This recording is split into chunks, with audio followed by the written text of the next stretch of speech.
trompe point, de la peur il se nourrit.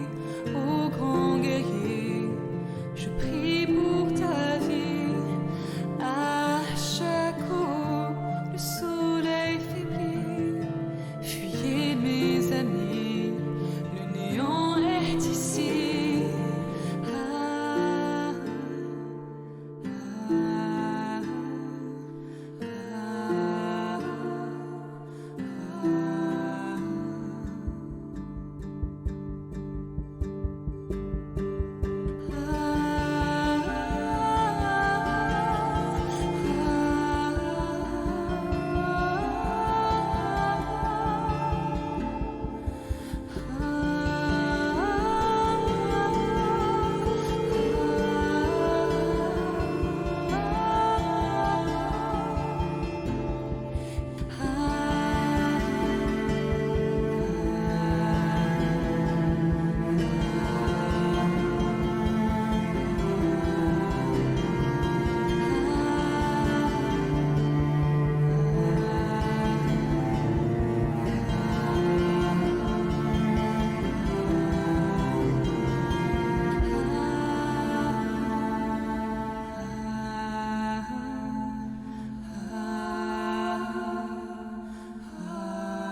Hello, Internet, and welcome to Red Jenny. Thanks for joining us this lovely. I just realized I don't have my captioners up. My captions up. I don't think. I asked you twice. I know. I thought I brought them up, and then I looked over and saw that Chrome still wasn't up. Okay, now they're up. Hi, hello.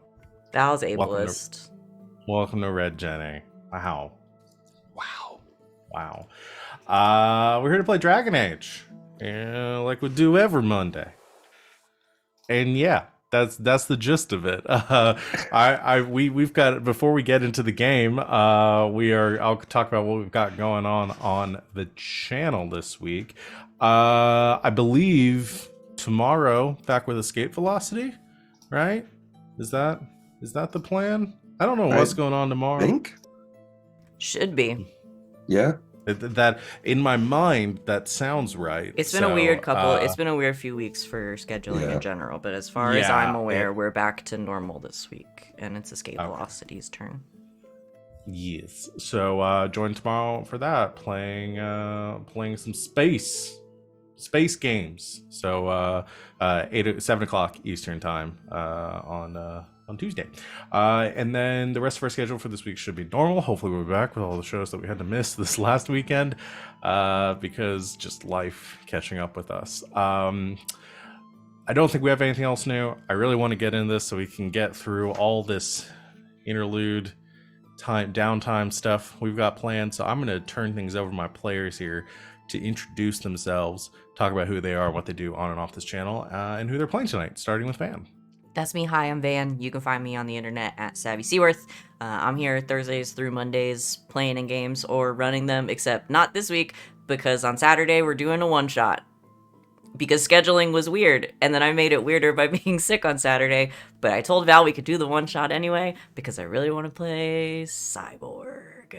So we're going to do that on Saturday morning. And then after the next couple weeks, we'll be back regular with Dungeons & Dragons. I'm also on LB Hagmup's channel on Sunday nights playing Monster of the Week, but tonight I'm playing Venehn, the Dalish motherfucker.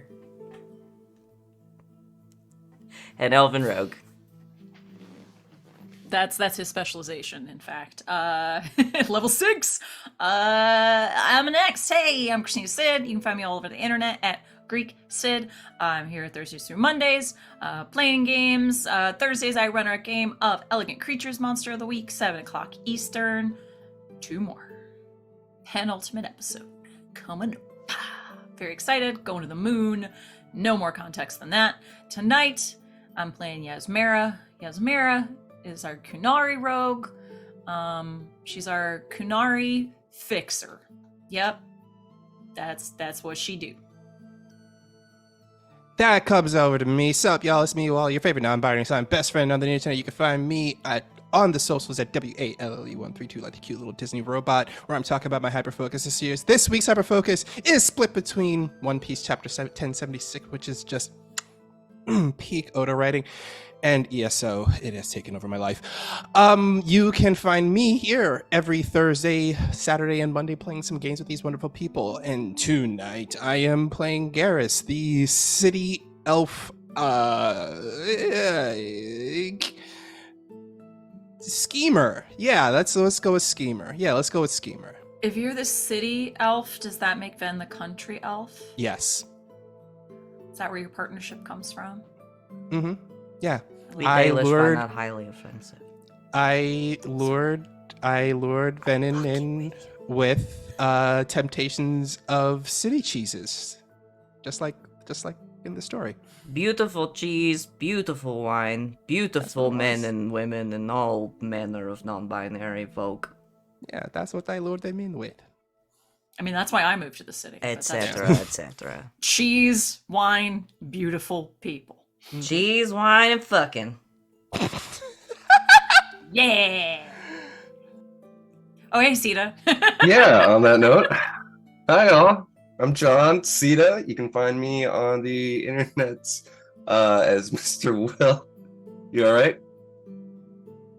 Val, you didn't like my slices? intro? Need some orange slices? Some orange slices. Oh, hell. You can find me here every Monday having fun with these beautiful people. And as Val said, you can find me tomorrow playing Escape Velocity. Come check it out. It's gonna be great. Should I apologize to your mom Oh no, she's for got that a dark run? sense of humor. Sorry, Gene. Sorry. No, I'm sure she laughed. Sorry. That's Hi, never happened Mom. before. Hey, Mom. Hey, see you, Mom. God damn it, you guys. You can find me in the grocery stores, breaking in to get some of that sweet, sweet city cheese. There we go. I got a bit in. Tonight, I'll be playing Carter, the human mage, and the dreamer. Is Carter a ratatouille? Carter's totally a ratatouille. Sorry, we were trying to go fast and I ruined it. No, it's okay. I'm Still having. faster than most weeks. Speaking of dreamers, I'm fully disassociated, expecting to wake up at any point and be like, "Oh God, that was a weird intro. Can't wait for our game tonight." Hi everyone, I'm Val. I'm at the Kraken's Crown, lurking around the internet. I run, other than this game, a game called Ward 47 on Saturdays, where we play Parslings. And yeah, like Van said, I'm gonna be running a one-shot this Saturday for some of the Strixhaven crew, and we're gonna be playing Cyborg, which is an awesome game. I'm trying to angle it so you don't get the glare on the camera. An awesome game that is a spiritual successor to Morkboard, made by the same people. It's cyberpunk, just gritty, neon infested doomsday RPG about cybernetic misfits and punks raging against a relentless corporate hell. That is the description of the book. I'm very excited about it. Yes. Sounds about right. Yeah. It very true to life. I think we were talking about it. We were making our characters on Saturday for it, and the number one rule for this game is players Have a backup character? well, but players cannot be loyal to or have sympathy for the corpse, the cops, or the capitalist system. Fuck yeah. So yeah, it's a very ACAB. All corpse, all cops. all C words are bad. So yeah, we were What about cookies? I love cookies. What about me? That's right. But We- call you we don't we will call be you playing that. this on Saturday, and I'm very excited. So, and recommend you pick up the book too if you like what we're doing here today. The art is fantastic, as it was in Morkborg, and you should get it. So we're not sponsored though. Are you ready to get started? Yet. Yeah, we shall see. I just want to note that I did put a marker of fine city cheeses. Just throwing that out there. Okay. Well, previously on Red Jenny, we concluded the aftermath of the heist at the Winter Palace. You had succeeded in stealing your marks, the two royal blades, these halberds known as the Empress's points, and during your escape from the party, you stumbled across the Grey Warden Garahel and company in a pretty bad situation, being attacked by bandits. You jumped into the fray, rescuing them and doing your best to dispatch of these bandits as quickly as possible, killing all but one of them before rescuing Garahel and his sister Isaiah. You interrogated one of the Subway eat foie, as it's pronounced correctly. yes. I'm wrong. Valverde. Eat frosh.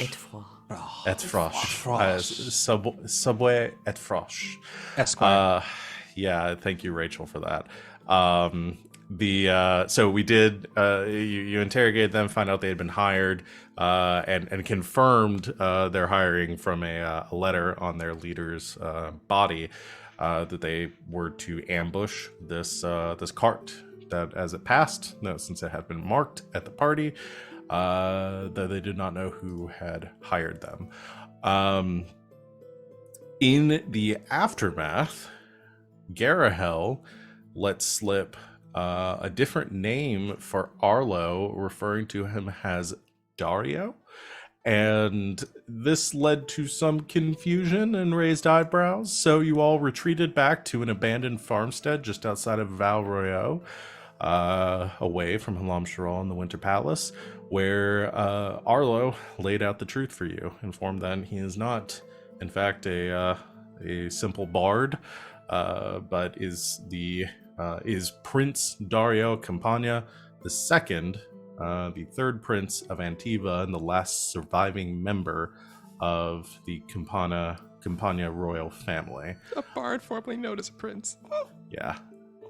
But he talked about his plans with Garahel, how Garahel and Isaiah had helped rescue him, and how he is trying to uncover who was responsible for his family's assassination, having nothing but an Orlesian crafted dagger that he had found in the hands of one of his family's royal guards, who attempted the assassination, who led the coup, and had at least tracked things back to Val Royeaux as the source of this plot.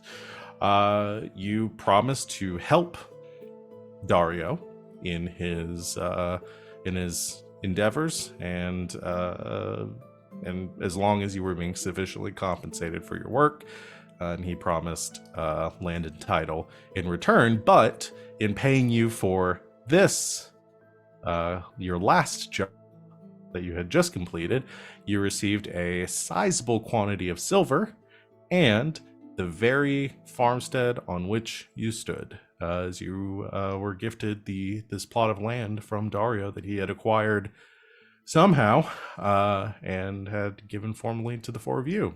So we spent the last part of the session with the four of you doing a little bit of base building.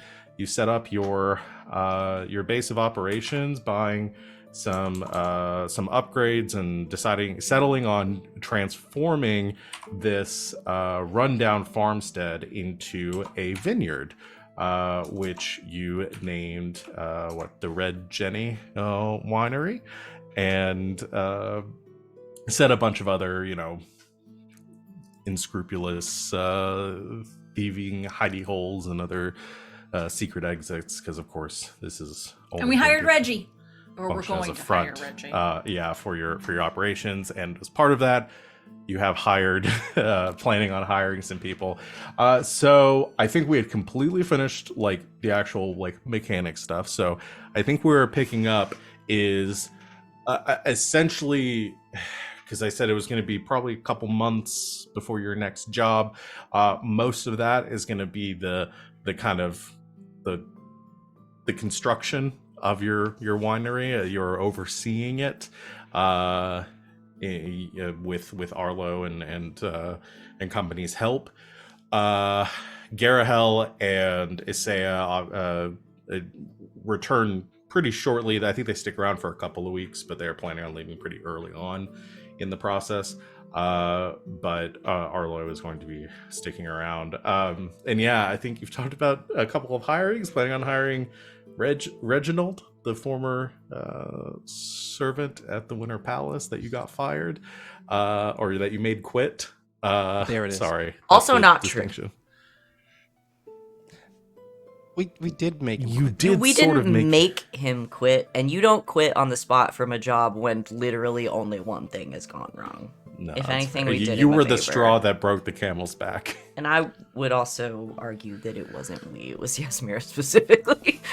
I did it. I 100% was the. But we Kumari did not get broke him fired. Camel's back. And we did not So- make him quit. I have I a will not couple of stand scenes. For this libel or slander, whichever one it is, I can't remember. Slander. Thank I you. would have a like to couple- point out, though, that he did steal a whole bunch of silverware and make out with a noble lady in the hallway. So He there did. was some pointed. There was a mic disrespect drop being- involved. Sometimes the 100%. catalyst for good change is a bad time. Yeah. You're also planning on Nice. hiring a bard. Put and that a- shit on a fucking notebook or something. Yep. You're also planning on hiring a bard and a procurer, but we haven't Yeah. decided on who those people are yet. We talked about the bard a little bit. Rachel, get in the chat. Name them. Please don't. I don't want another somebody fresh. Rachel and G, please don't name an NPC before we've named these people. Or we talked about, like, in theory, what kind of people. Yeah. And we can leave it vague for now and introduce them as they're relevant to the plot. But you are in the process of hiring them. So I have a couple of scenes that I at least want to get through today. That will be happening at different times throughout this this interlude, this few months of construction. I think the one that makes the most sense to do right away, because I think it would happen probably that evening or like the next day after you arrive, would be Venehn turning in your job at the Side Richelieu quests. estate. So yeah, let's do that, because I think you had specifically even said that you were like heading off to do that night. Yeah. Don't want to put so- that off. Last time we left a case sitting somewhere. We almost It got lost it. stolen. Yeah, no, that's a fair point. And I would steal it from you again. Okay. You grab the case and head out as light is setting over Valrio, and you follow the familiar streets towards the Richelieu estate, recently renovated and looking nice. You arrive at the. Well, do you go in through the front door, or do you head around to take? No, like, I the don't think service I'm entrance? allowed to go in the front door, probably. Probably not. So I imagine. Considering my job is mostly murder, I don't Yeah, think I I use the don't- front door. I don't imagine that, especially after you're returning with a stolen item for That your. belongs to the Empress. Yeah. So let's not. Hey, you asked the question. No, that's fair, and we came up with an answer together. I'm so Sometimes it's a proud. group effort. Yeah, I'm always really You head in excited. through the side passage and follow along these some of the staff hallways before heading out into sort of the main hall of the estate, where you find one of the fireplaces currently alight next to one of the smaller dining tables where Lady Richelieu is currently sitting and eating. And standing near in the corner of the room at attention is Amara on duty, as always. As I walk past Amara, I just whisper very quietly, "Still alive, bitch." She gives. She doesn't say anything in response. She just kind of watches you and gives like a slight nod in your direction. You just kind of hear like the faintest sigh from under her helm, and Lady Richelieu crosses her knife and fork on her empty plate and sits back, keeping an eye on you as you approach. And she says, "Venehn. My lady. Well, it's wonderful to see you here so soon and not being announced with coming ill tidings of a job gone wrong in the Winter Palace. I assume things went well." Oh, I imagine if things had gone wrong, you probably never would have seen me again. I imagine so. But no, good tidings only. I apologize for interrupting your meal. However, I figured you'd want to see this. She looks at the case that you're carrying and says, "Please," and she gestures to the table. Set it on the table. Amara walks up, opens the case, and turns, opening it just enough for Lady Richelieu to see inside, and she sort of sits up in her chair a bit, peers over into it.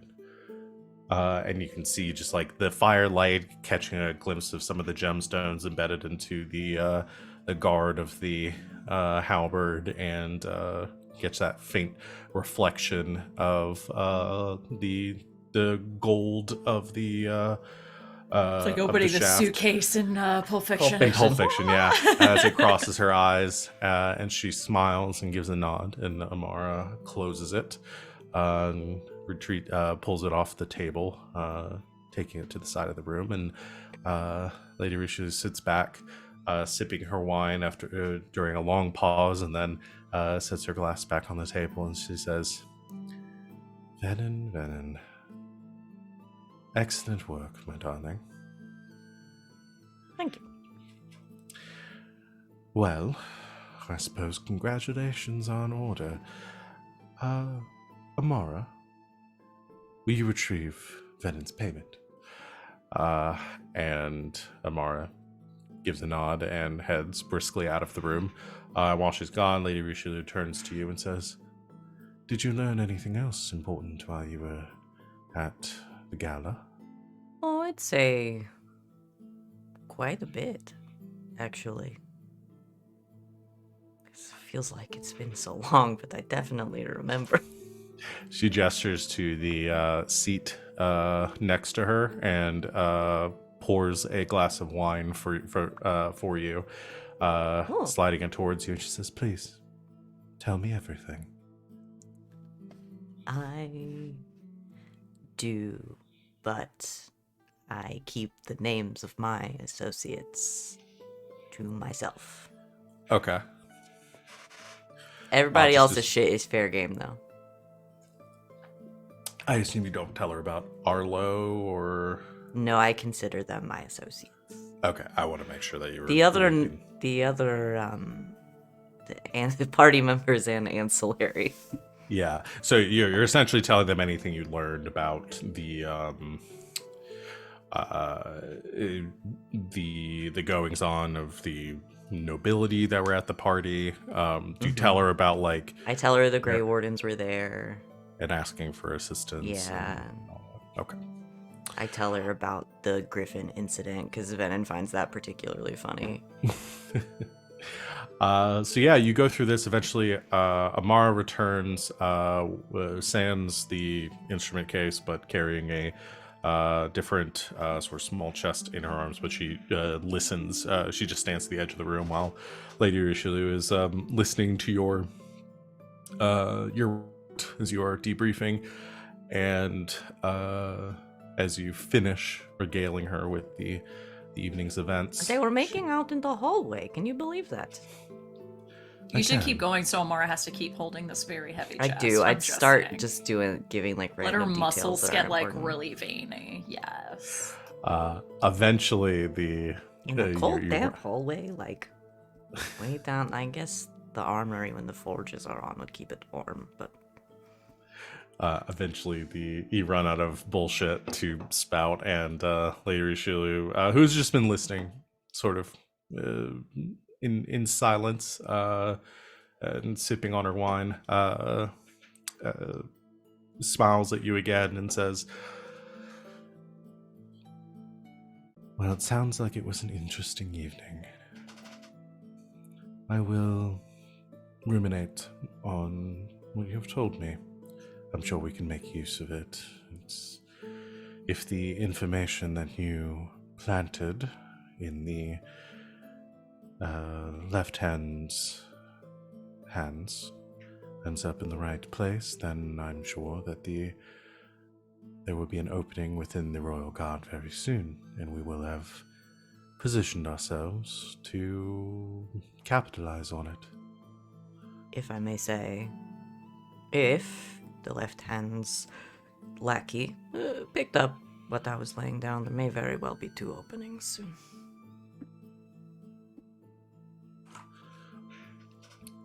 Well, I am delighted in your progress and in your performance this evening.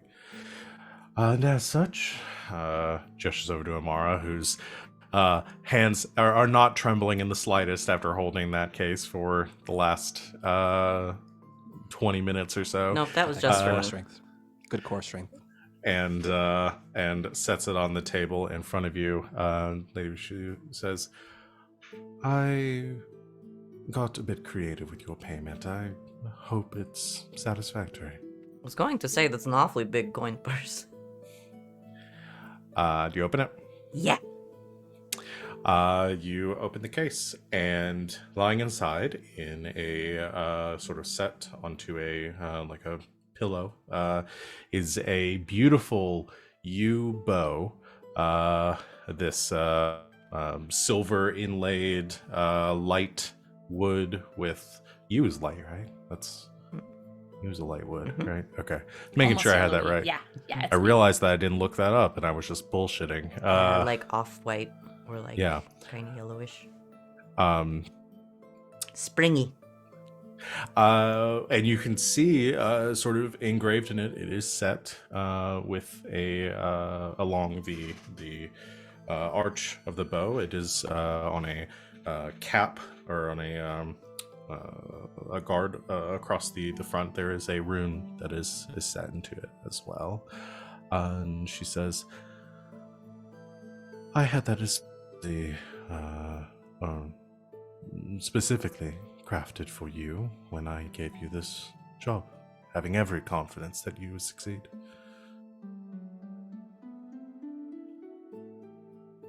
Thank you. You're welcome.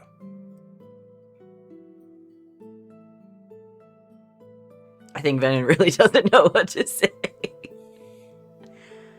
That's a first. I know. I think after a second, just mutters under his breath some like Dalish thank you or blessing or something. Takes it out. You take the bow. Just touch it a little bit. Yeah, it's very light, very well balanced, sturdy craftsmanship. You have never held a bow that was its equal.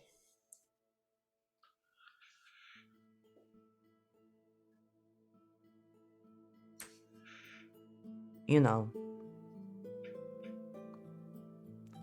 I think the god that blessed me kind of points to the tattoos.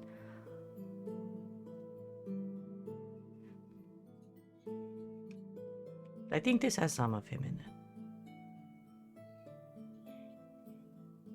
it. She cocks her head and gives a slight smile, and she says, "I'm glad that the gift is satisfactory.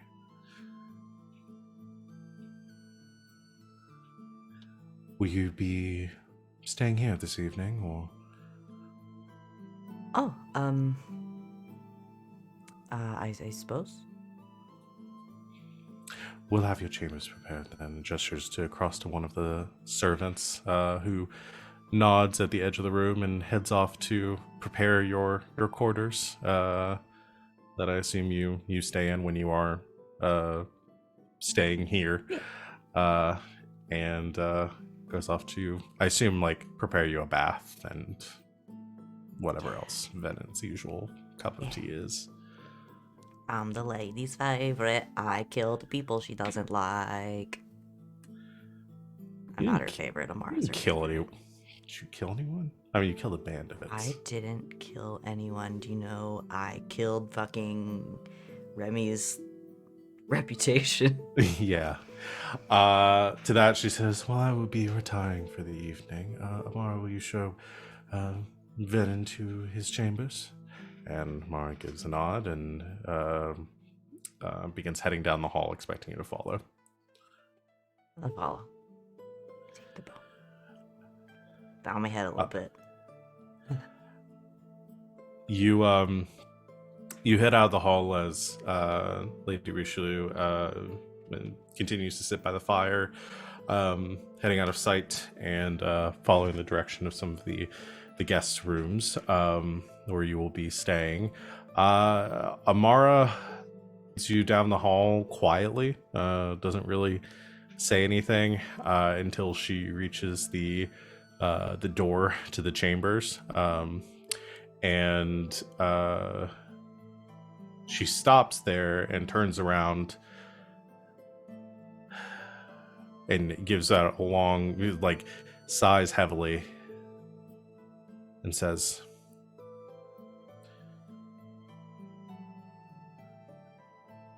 "I know what you're thinking. What do you think I'm thinking?"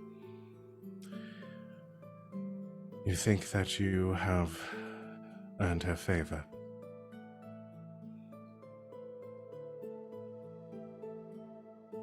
I mean, seems like a pretty choice reward.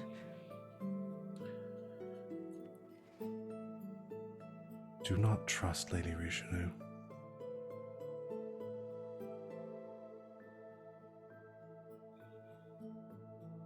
Is this a joke? Are you messing with me? Because that's not funny. Do you want to do an empathy roll? Sure. That is perception. Mhm. Tell me now, GM. Mhm. Is Amara feeling fear? Was it you get a +2 bonus? Yeah. Just roll it and I'll tell you if she does. Oh, I'll keep that +2 in mind. come on. All right. Okay, so 14, Okay. potentially +2 more. That would be 16. In case you somehow forgot how to do math in the last 2 minutes. Thank you for reminding me. Oh, no. You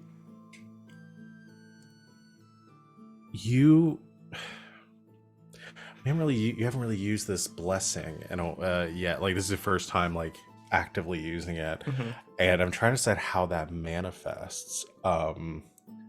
Because you specifically got it in the fade from this encountering this fire and this specter.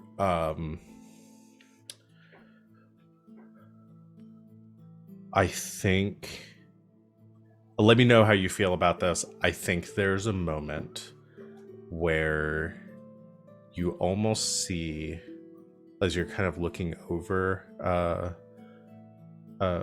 Amara, and she's wearing this helm, but you can see her eyes underneath, and you catch this slight reflection of like green flames in the back of her eyes.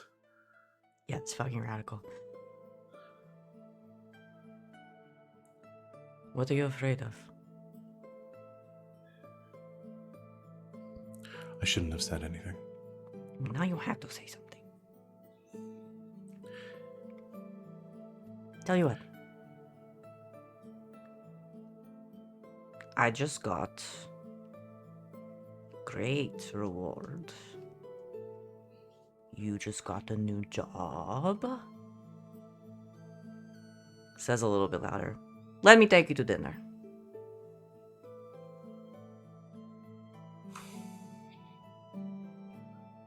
She Can just get away sort of- from work, and then you can tell me everything you think about me.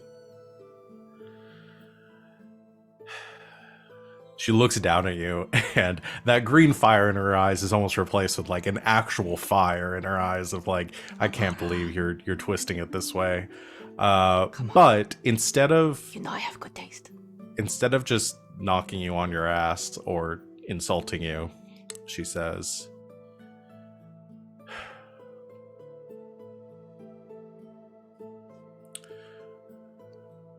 end of next week.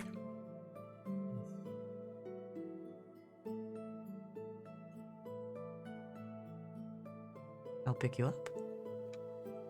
Well, I won't pick you up.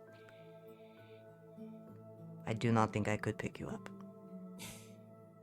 Nor would I try, because I think then you would punch me.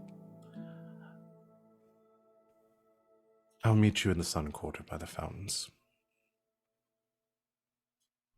Okay. Enjoy your evening. And You she too. turns without saying anything else and walks down the hall.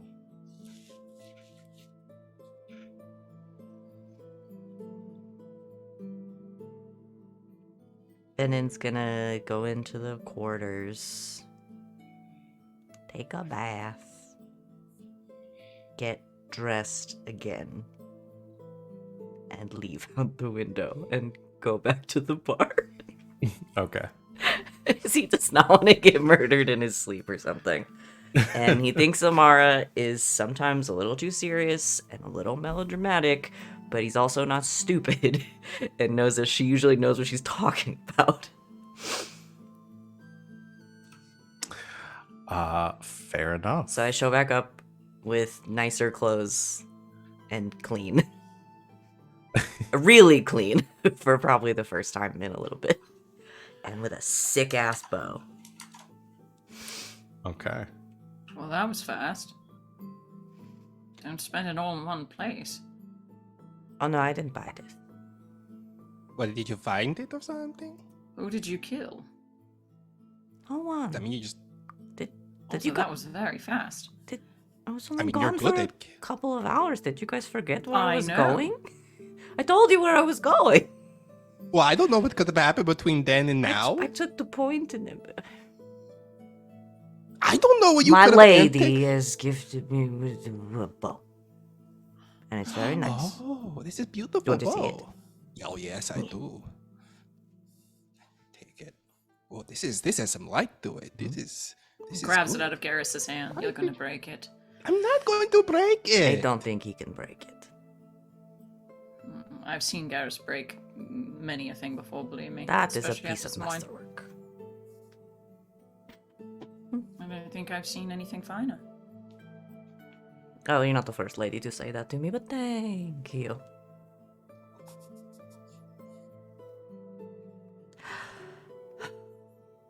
I have a taste for wine now. I'm hungry. I should hope so. We're about to go into business. Carter pours you a glass of Dalish wine and Aw, says, thank you. "Congratulations." Thank you. Of course.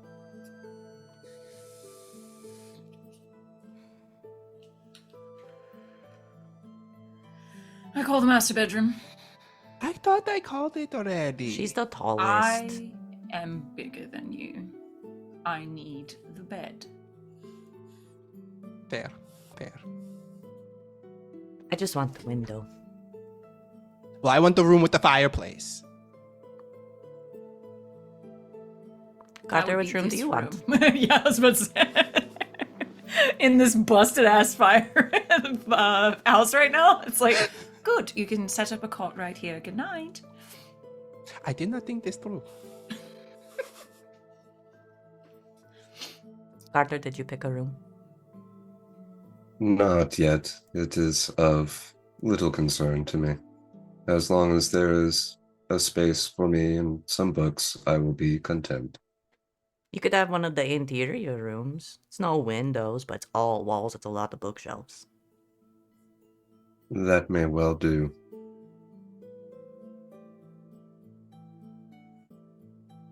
I'm gonna go sit on the roof for a while. Thank you for the wine. So y'all are at the farm, not the bar. Yes, Because sorry. it's also I'm bar used to first. saying that I go back to the bar. Go back to That's the fine. farm. Okay. So y'all rest for the evening. Again, I know we have a couple of scenes because I know, Garas, you want to probably go talk to your dad, Yes. and I know Yaz, you have some plans with your mother that I think we're gonna get everybody involved in. But Why is she hot? She better be hot. before we do that, Carter, is there anything you want to get up to? Yeah, so I was thinking, probably at some point in the next couple of days, Carter's going to be considering what to do with with his spoils, and so I kind of imagine him, like one afternoon sitting at the Plaza de Rose, having like a cup of tea and trying to draw the city, the skyline. And maybe he like looks out over at the alienage, and as he's looking at that, he sees how bad it is, of course, and he's also considering like what would Eckert do with the money? What would Eckert do with his time? As using him as a motivational force. And I think he maybe gets the idea to get a bunch of food. Maybe go to the alienage and like kind of like hire some kids to help come bring back a bunch of food and drink a bunch of soup, maybe back to the alienage. Sure. Yeah. If you go to one of the local shops here, go to a couple of them, maybe get a small cart or something to load up with food. And you after doing that, you head down following the streets of Valrio towards the alienage, where things start to get a bit off the beaten path, off of the Sun Road, heading to past where the Red Jenny is, into some of the less upkept parts of town, more shaded areas of town where that is off the beaten path, and into the alienage. And here there are many people, mostly elven, but other dwarves and Kunari and humans as well, that are working and sitting out in the street, and they're kids that are running up and down the thoroughfare, playing with sticks and sort of swatting at each other with them and then running away. And as you come down with this cart, a few of the kids they come across sort of stop and sort of move out of the way, a little bit, eyeing your cart and sort of smelling some of the scents coming off of it, and eyeing it a little bit hungrily. Some of them want the drool off their mouths. What do you do? I think I moved the cart to a spot where maybe there's nobody against the wall, a little space, so I could get on the other side and just ask people to get into an orderly line. Okay. Yeah. Some of the kids come up. She's like, can I have some? How much, sir? None. It is a gift. For real? Yes, this is real. All right. And they come up and get some food and grab some of the, I imagine there's some biscuits or some bread off the cart, and you give them a small bowl of the stew, and they head over, and it says, "This guy's over here getting out food if anybody wants any." And a few people, some more kids around, say, "Oh, I want some. Do you have any cake?" And they come up asking for food. And they're just very excited. Some of the adults start coming by too to get some food from you. So you've almost gone through this entire cart very quickly, as sort of people from this block are coming up and getting some food from you, probably better food than they've eaten in a while. And you're running out before this last little girl comes up, and she is very small, maybe 8 or 9 years old, and she says, "I'm sorry, do you have any left?" Just enough for you. Thank you. And she raised up her hands to take the bowl. And as you begin to hand the bowl to her, you feel this cramp in your arm, like a muscle spasm, and it causes you to drop the bowl, which lands on the ground. The stew sort of spills across the cobblestones. But the cramp doesn't stop. It continues. It just this muscle spasm that just pulls at your arm. You find yourself having to grip at it, as almost feels like you've lost control of your arm for a moment. My apologies. Wait here. I will go and get more. She said, "Oh, all right. Are you okay, sir?" Yes, it is nothing.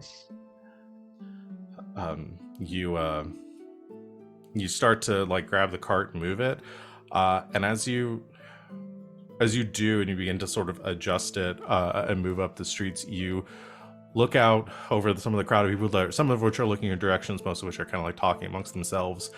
And there is another one of these, like this pain, like lightning shoots up your back and to your head, and you feel this migraine, and you blink, and suddenly the people of the alienators who are standing in front of you are all replaced, and instead you see like specters, like spirits, like waving in front of you, moving like a crowd of ethereal shapes standing there, and you are holding your shield and your spear, and you are staggering backwards as against the rocks and looking around the fade around you as you are trying to catch your breath as this pain is hitting you. And as you look down and catch yourself, there's a puddle on the ground, and you see as the ripples stir your reflection, and you see Eckert.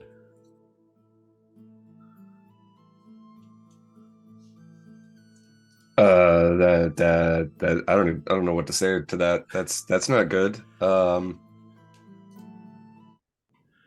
And this pain stop. You in sort of like looking through Eckert's eyes, look up, and those spirits around you begin to sort of swell towards you, moving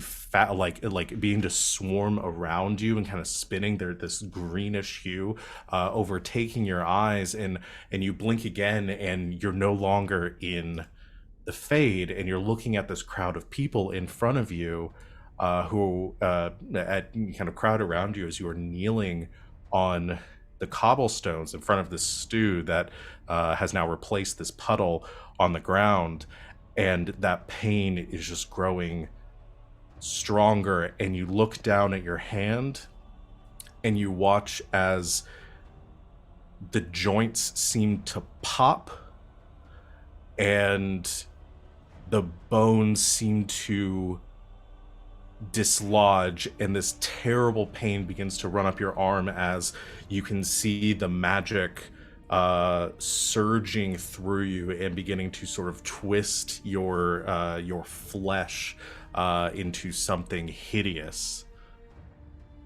Well, it was nice playing with you guys. Is there anything Carter says in this Your moment? turn to lose an arm. This group of people are staring down at you. Yeah, I think he would know what's going on, what's happening, and he would look up at them probably as his face is starting to warp too, and he'd just scream at them all to run.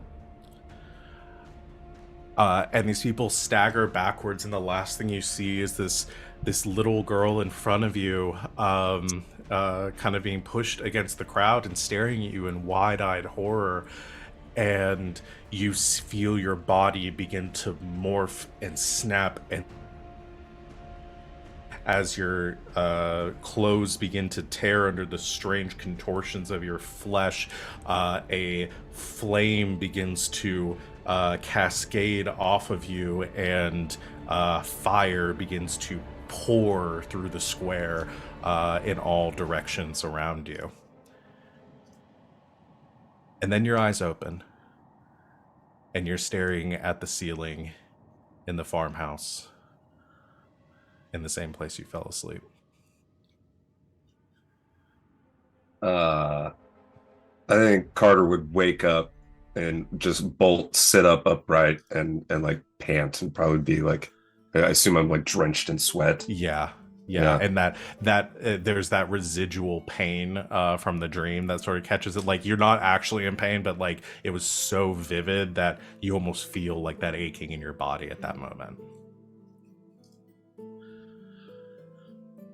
And as you look up and sort of catch your breath, your eyes focusing, you look over to the doorway, and standing there looking tired but a little bit looking very worried, you see Isaiah.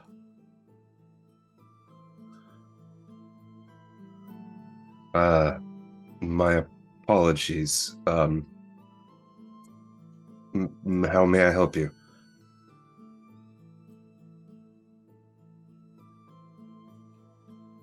I sensed something.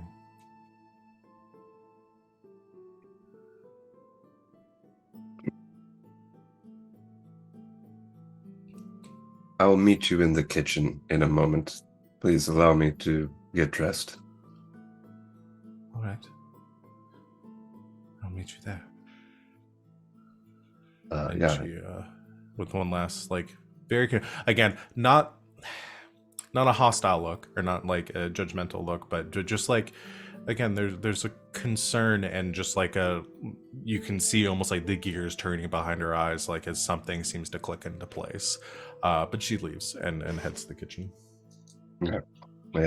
Card will get dressed and he'll go in and he'll sit down across from her and say, "How much do you know of the Rite of Tranquility?"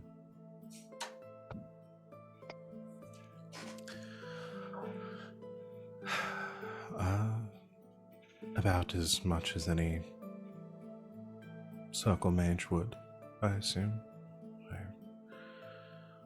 I've known my fair share that have unfortunately failed there. That had to undergo the rites.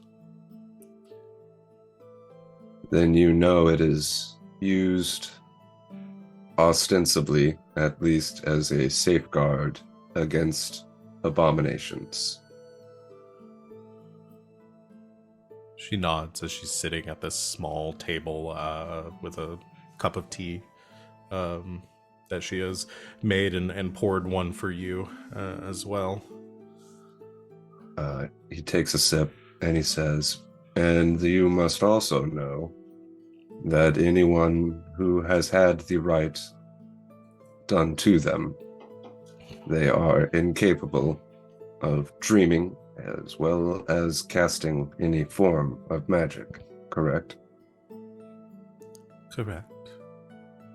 And he'll take off his mask and his head wrap, and he'll say, "Last night I dreamt of becoming an abomination, and I assure you I am still capable of the magical arts." She lets out a sort of a deep breath that she didn't realize she was holding as she sits back in her chair. There's a long silence as she looks at the brand on your forehead and looks you in the eye. "I think I need help."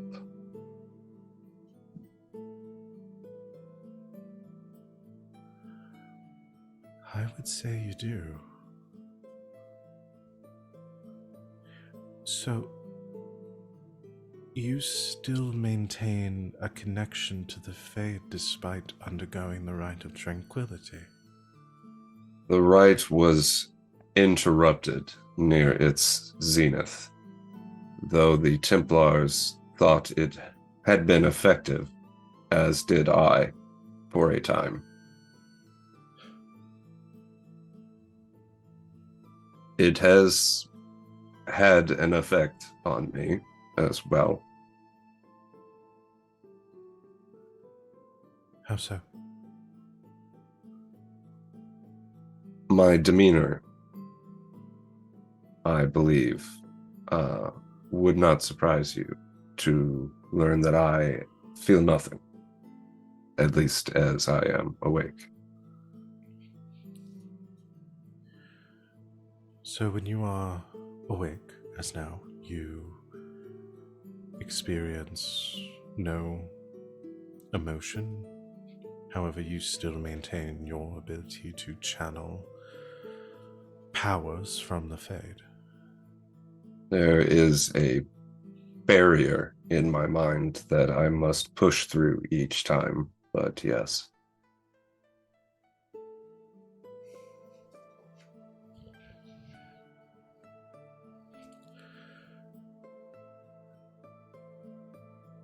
I'm glad that you've told me this. I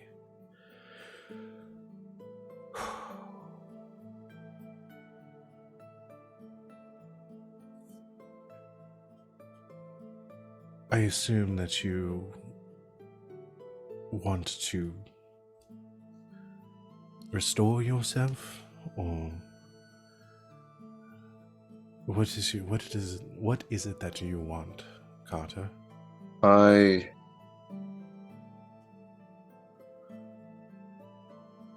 do not want to see anyone that I care for hurt. I don't know if I am protected from possession. I do not, in fact, believe I am. There is a piece of me in the Fade still, a scrap of my emotional self. I worry now if that might draw the attention of the spirits we consider demons.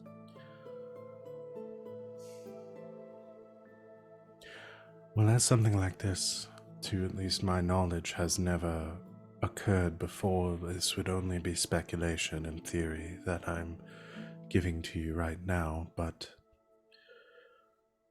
the process under which one is changed through the rite of tranquility, as you likely understand,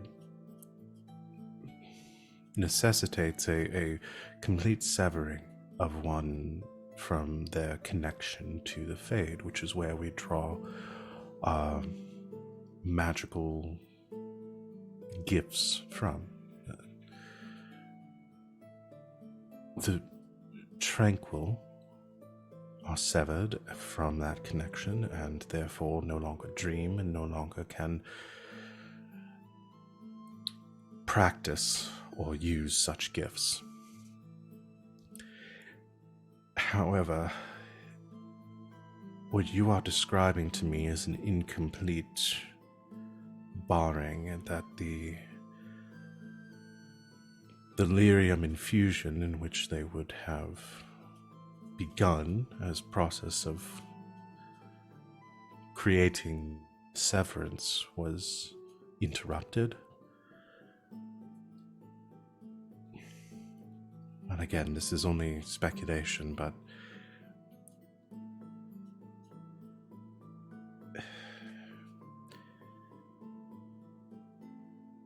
being on both sides of the bridge, having part of yourself here and there at the same time, essentially keeps a door open that would normally either be permanently shut or only opened through the will of the mage attempting to tap into their powers.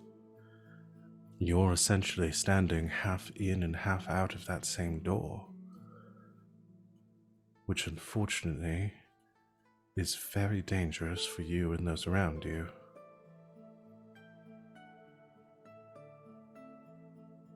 You essentially serve as an unrestricted bridge to the Fade,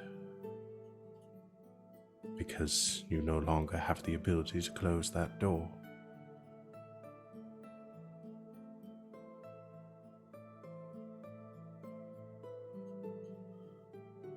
There must be a way.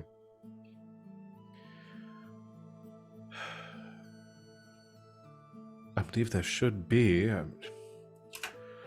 I can't imagine. I don't know offhand how that would be accomplished, but I can look into it. The question is, Carter, you have to decide which way you want to go. That you cannot exist in both places. If you stand in this doorway, it will only bring you danger and trouble, so you either have to decide to restore your connection or to sever it permanently. Severing it is something that I unfortunately would know how to do through the rite of tranquility. restoring it. But I don't know what that would entail. But I can see what I can find.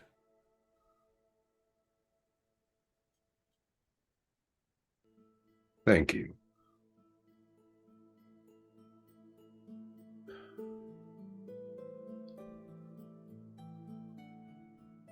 I think there is someone in the city I would like to see. He may know someone who knows more.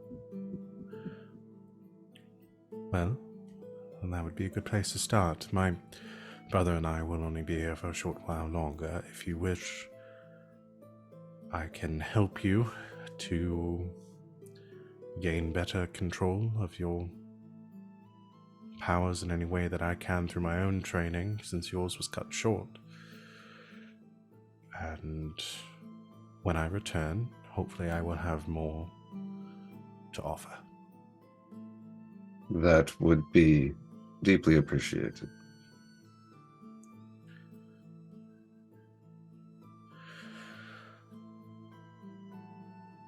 All right. I don't see myself getting back to sleep at this point, so I believe I'm going to get dressed and make what headway I can today. I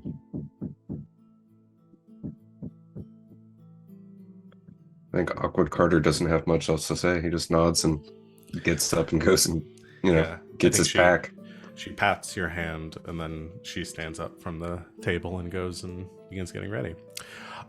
So that is Carter's scene done. And no good deed goes unpunished, am I right? To be fair, Just trying to feed some kids, okay? this was not my idea. There it is. Should have guessed. Sita was gonna torture himself. Yeah. This was Sita's idea, and I ran with it. But we gotcha. So yeah. I think we got enough time to maybe get through one other thing. I think what I'd like to do, because again, Yaz, your thing is going to take, you want to like bring your friends along, and because you set up like a meeting with your mother. Let's go ahead and Garas, you wanted to go check in on your dad. So let's do that, and then we'll have the second half because the stuff with Yaz may take a little bit longer. So Garas, sometime in the next couple weeks, I assume. Yeah, definitely. I think it was after the sword was done being restored and everything. Okay. You head to the same abandoned estate, or nearly empty estate, not quite abandoned, that we saw before, heading in through the front door. I'm trying to think where your father might be at this time of day. Is there, I imagine there's some sort of garden or something out back. Oh yeah, definitely a nice garden with a small little fancy little walkway around it that you can just walk around, taking all the flowers. Yeah, I think you head back to that garden, and that's where you find your dad. I think in sort of contrast to the inside of the house, which is very empty, most everything of value having been sold off, everything else sort of covered with sheets and kind of again abandoned and empty.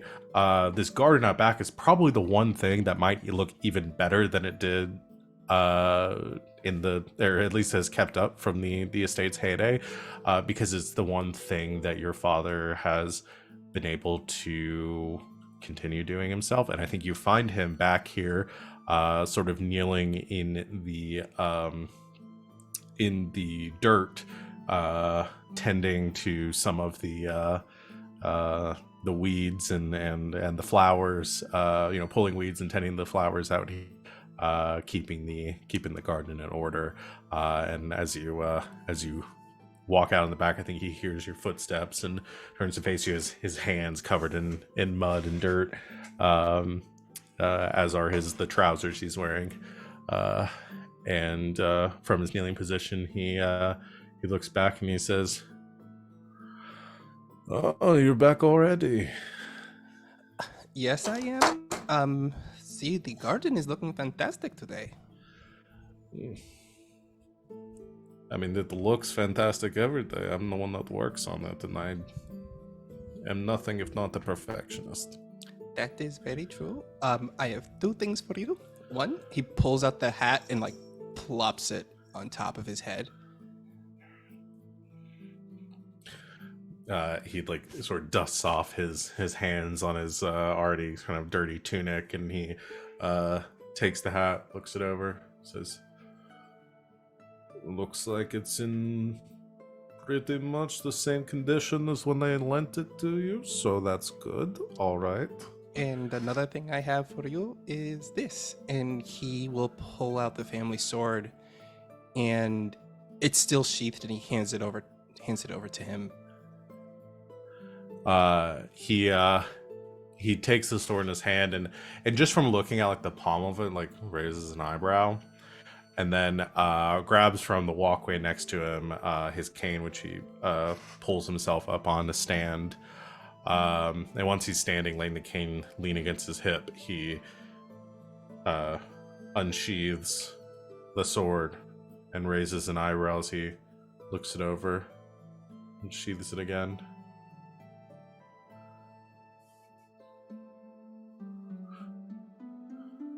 Now this, I have not seen in such fine condition for many years now. The job I did, it was very beneficial, and as I said, I wanted to do my best to do what I can to bring things back to normal for us. I figured this is the first step.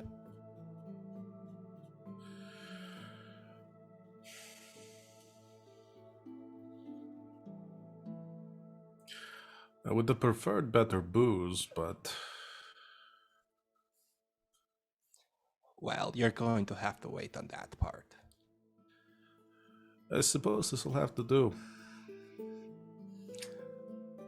He looks over the sword. He says, "But this blade should not continue to collect dust and rust away above my mantelpiece. Here." Extends it back out to you. Pommel first. I was just going to use it for just the one job. I don't even Take know the how sword. He takes the sword in his hand, and he just kind of stares at it for a bit. It's like, but I don't. Garas, if you are going to be my son and you are going to do the things I have taught you to do and make good work of the skills that I have worked so hard to instill in you, you need a blade that represents the hard work that I have put into making you the man you are today. When he says those words, Garas looks. There's a tinge of guilt in his eyes.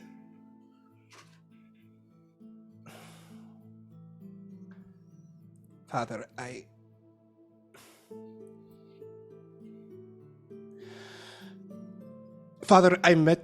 encountered a man who ruined our name. I encountered Balmont on the job that I was on. So I see that the worm is still squirming around. And there's more.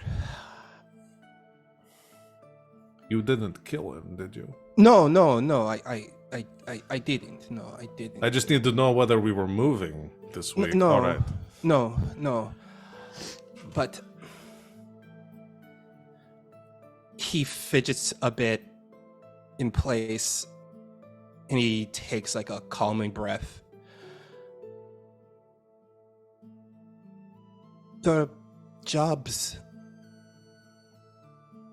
Maybe I should start from the beginning. After I lost that duel, I fell in with people that showed me how I could make money in illicit ways. I've been I'm a thief. I've been scamming the rich, taking their money, and that's how I've been supporting us.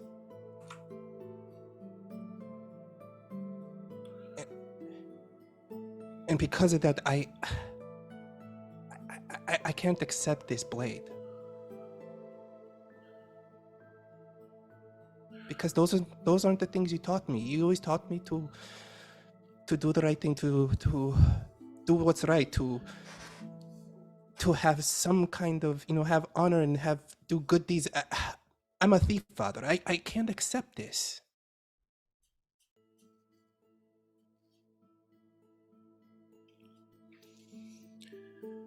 He stares at you for a long time.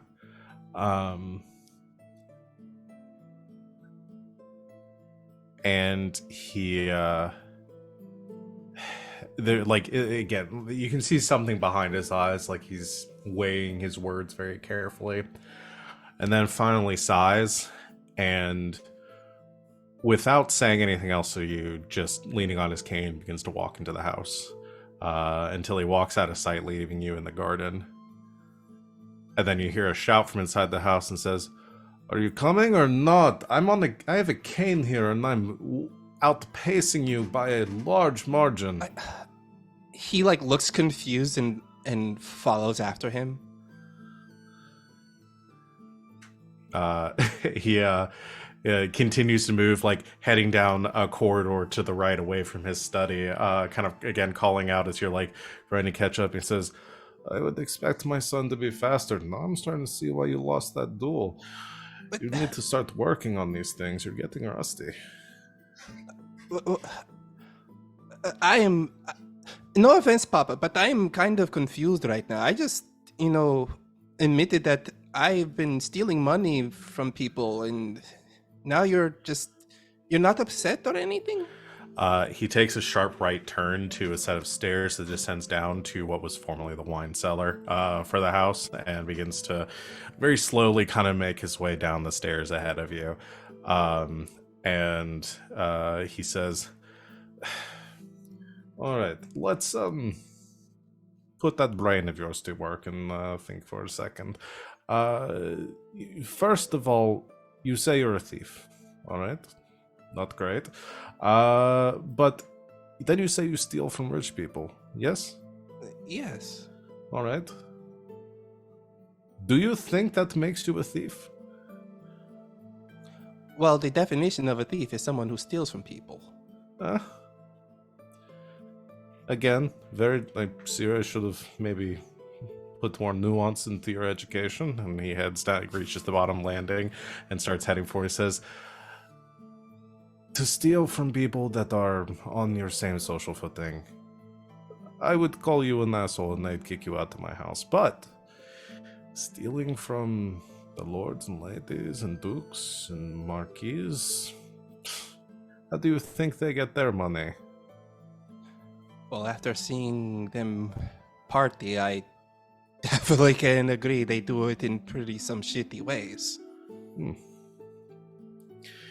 He heads to the edge again. There are a couple of empty casks in here that once might have had wine in them, which are just standing empty. Everything else has been cleared out. There's some extra furniture that's been pushed to the side in here. He heads to the back of the room and he says, Finally stopping here and turning to look at you, he says, "My son, I was once the best duelist in this city, in this country. I mean, you still are. Then he took an arrow to the knee.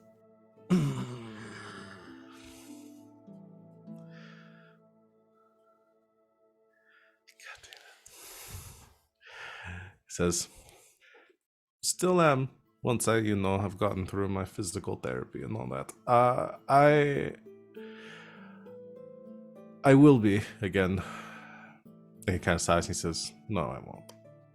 Garas, my days are behind me. I know this."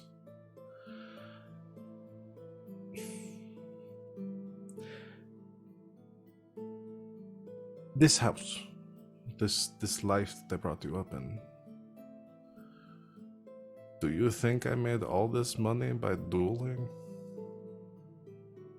Well, And he takes the cane and presses it to a spot on the floor, and there's a click, and the doorway or the wall behind him sort of shifts, and he says, "Open it." he heads over and he pushes the wall open. Push it open, and inside is a room that you have never seen before in your father's house. It's a small room, probably about 10 by 15 feet, like the size of a small bedroom. But across the walls here, you see a number of little oddities, knickknacks, some small little valuables. Most of the shelves here appear to be cleaned bare. Probably anything that was like outright valuable has been sold off. However, there are still a couple of nice objects in this room. You see a little like jade statue on one of the shelves. You see in the corner there's a painting that is leaning against the wall, kind of like tucked into the corner. But the central part of this room, there is a mannequin that is there, and this mannequin has on it a black cloak and a silver mask on the head of the mannequin in the shape of a fox's head. Papa, was this yours? Where did that come from? I have no idea. Papa. Okay. Wait. So are you telling me that before, you were a duelist, you ran around the city wearing a cape and a mask and took these things from people? I can see why you'd think that, yes. Oh my gosh, I forgot my papa had a life before me. Garas, I grew up in the city. My mother and father grew up on the other side of the city, amongst the... We were poor. We had nothing to our names, and I fell in with a bad crowd. I didn't make a lot of money doing that, but I learned a lot. I got out of that life. Not because of what I was doing, but who I was doing it to. Breaking into shops, shaking down storekeepers for money. We were stealing from our own, and that never sat right with me. But then I met the right people with the right connections and the right mentality. And we took this city for everything it was worth.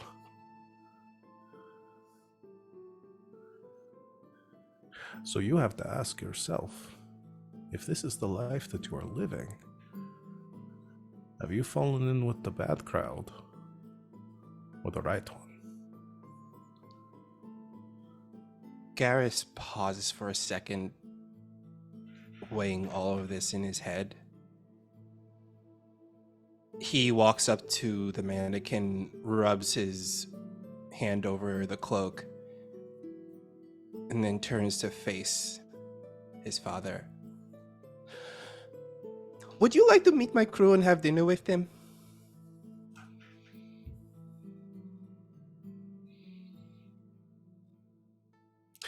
As long as they're buying. Oh, they will be buying.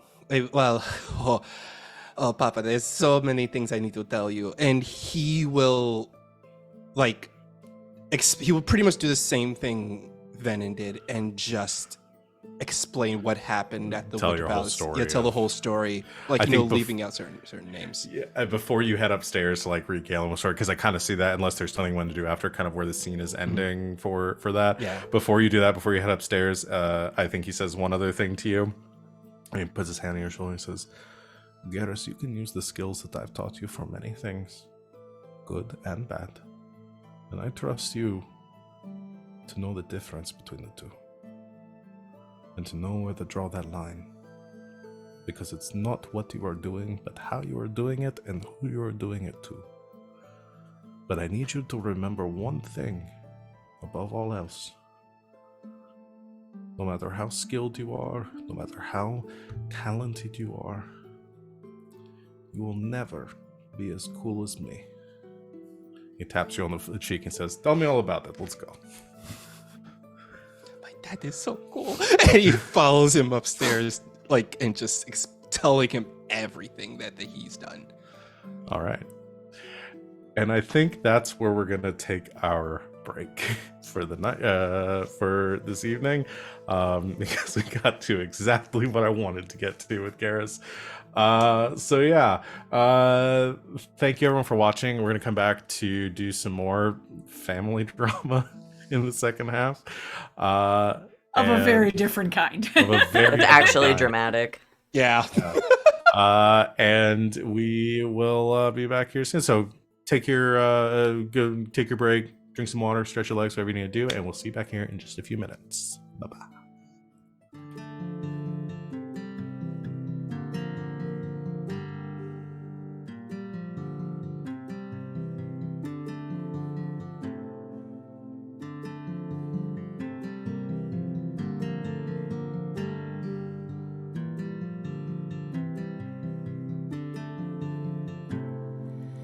Par-delà le temps, la menace grandit.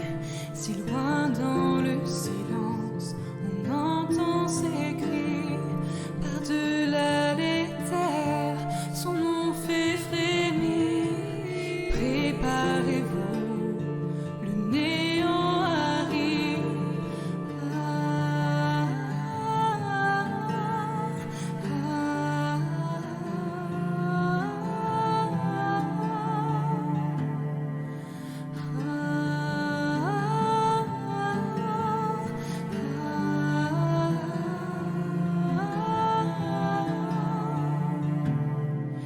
Les gens ne se trompent point, de la peur il se nourrit. Ô grand guerrier, je prie pour ta vie. À chaque eau, le soleil faiblit. Fuyez mes amis, le néant est ici. Ah, ah, ah.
gens ne se trompent point, de la peur il se nourrit. Ô grand guerrier, je prie pour ta vie. À chaque eau, le soleil faiblit. Fuyez mes amis, le néant est ici. Ah, ah,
Par-delà le temps, la menace grandit. Si loin dans le silence, on entend ses cris. Par-delà les terres, son nom fait frémir. Préparez-vous, le néant arrive. Ah, ah, ah, ah, ah.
trompe point, de la peur il se nourrit. Ô grand guerrier, je prie pour ta vie. À chaque eau, le soleil faiblit. Fuyez mes amis, le néant est ici. Ah, ah,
Par-delà le temps, la menace grandit.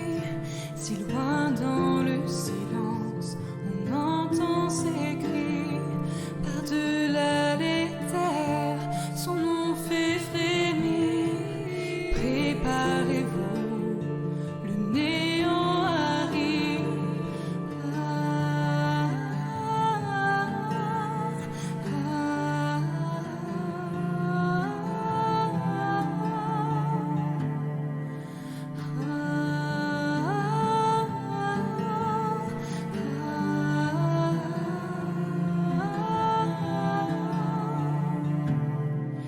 Les légendes ne se trompent point, de la peur il se nourrit.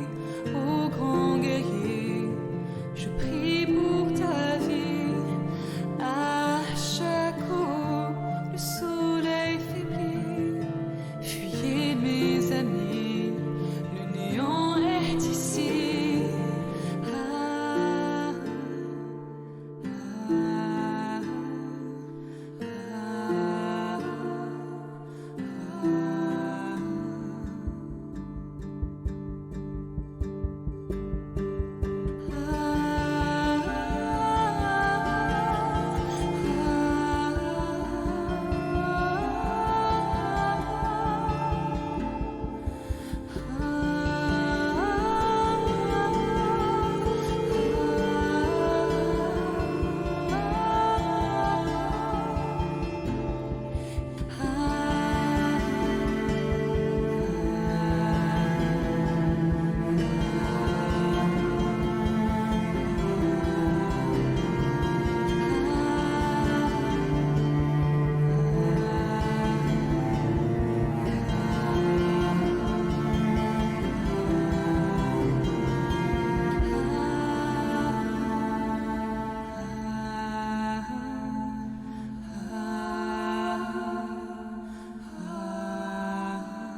Not the bees. Welcome back, internet. Thanks for hanging out with us while we Talked about how took bees are our cool. break and talked about bees for 10 minutes. We're gonna jump back into our game. So we've had a couple of downtime scenes. The only other big one I have left is Yaz. You Excuse me, I have a date. Oh right, you do have your date.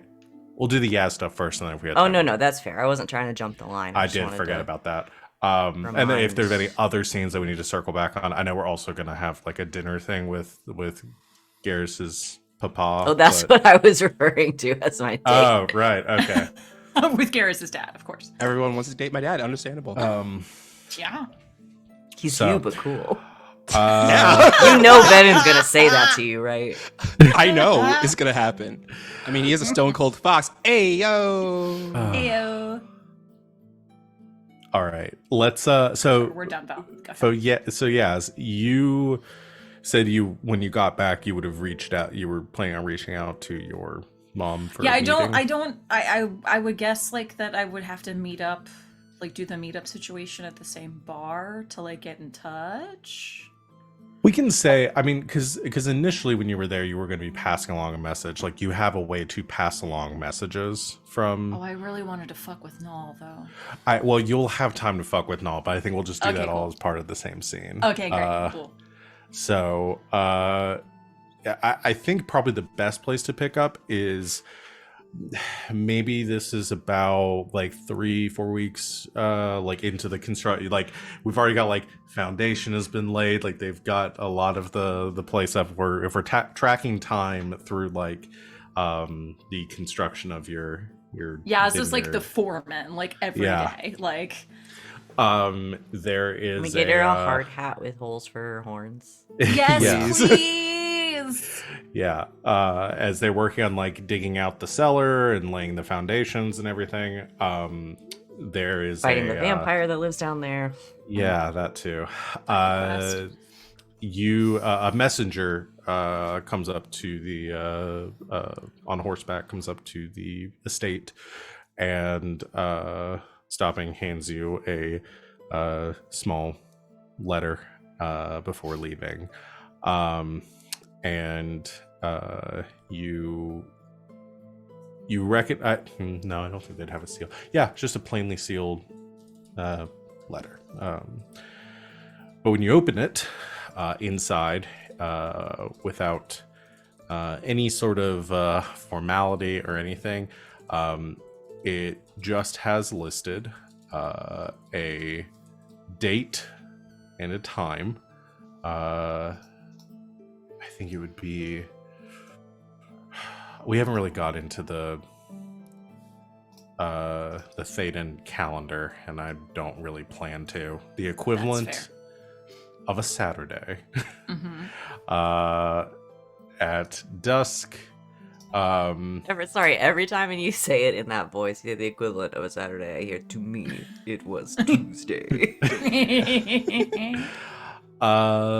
At a small wayside inn east of Valroyo, you're instructed to meet there. Cat, don't pull things off my desk. Why are you even in here? And it is simply signed. Which initial would she use?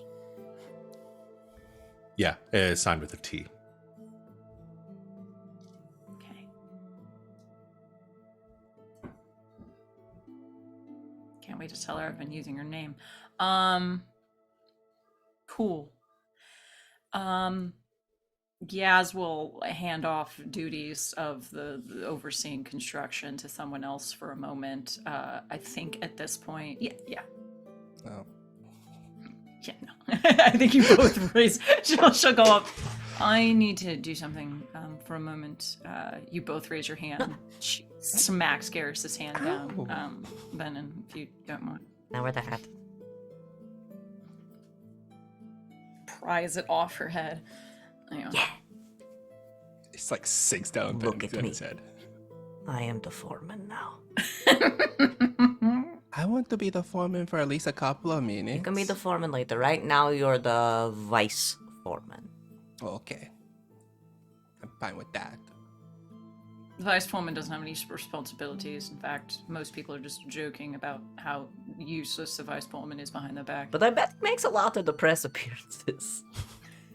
Which I don't want to do. That's fair. Carter, goes look, up- I'm the foreman!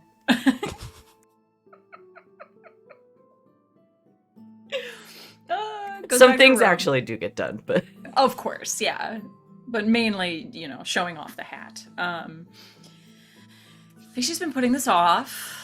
I mean, she definitely took her notes and everything, coded, all that good stuff. I think she goes to her room.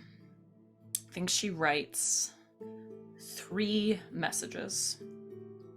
One is actually what happened, the full report, everything included. Including that Valmont heard about it, some of the shit about him, all that good stuff. A second note that only includes that the wardens are looking for assistance and were denied it. And a third note that says the exact fucking opposite of everything that happened. Seals all 3 of them up, puts them in her bag, goes back down to the group. Carter, foreman, idiot, come here.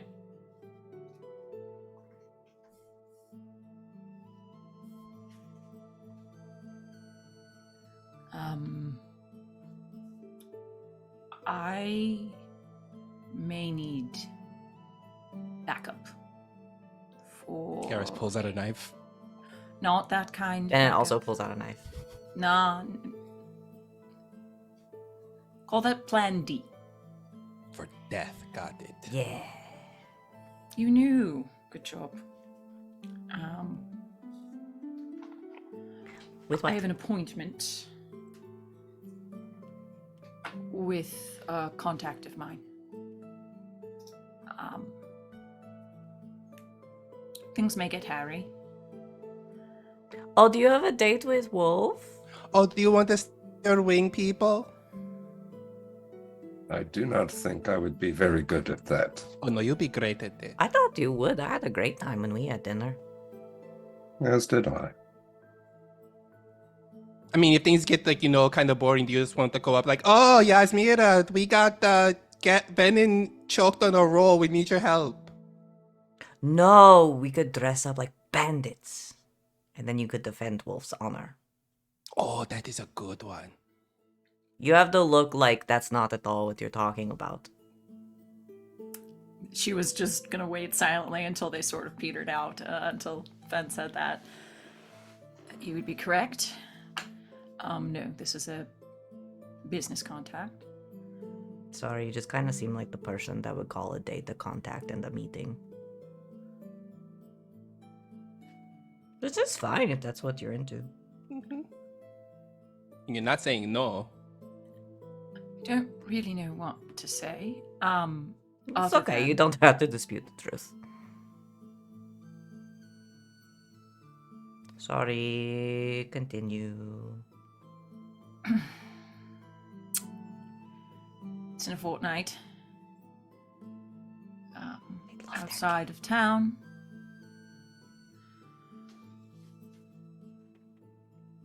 It would just behoove me, I think, to have a backup plan. You know we got your back. Of course. We ride or die. You tell us where to be.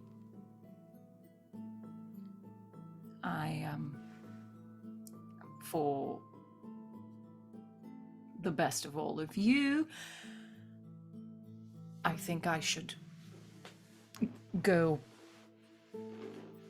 ahead a little, and not make them aware that I have backup until needed. Can you scope out the place beforehand? That was the plan, yes. I don't know how early that they will arrive. However, probably a few hours beforehand. Which I wouldn't mind an extra set of eyes for, so... Okay. I'll be your Easy eye in said the that- sky. I'll be in disguise.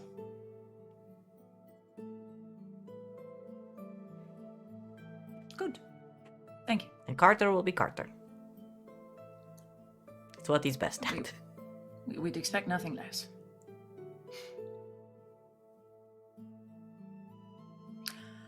Good, well that's all. Give me the hat. Oh. Garas is already reaching for the hat and pouts. Smack.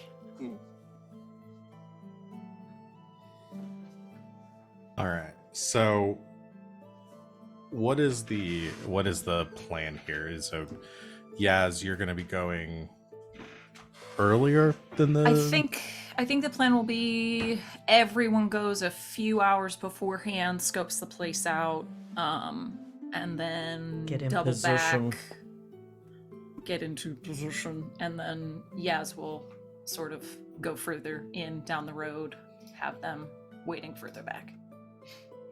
Okay. Sorry I derailed you, but as soon as you said things might get hairy, I was already gonna make a date joke, and it just... Of course, it fit in Just work. perfectly. Yeah. Um, So that wasn't sorry. Sid. That wasn't Sid. That was just Yaz not But I'm not that sorry. functioning. Okay. So the day of, you're going to go a little bit early as a group, kind of get a feel for what the place is and where this is located, and then everybody will take positions, and then Yaz will come back or arrive officially at the bar at the appointed hour. Yes. Okay. And this is outside of...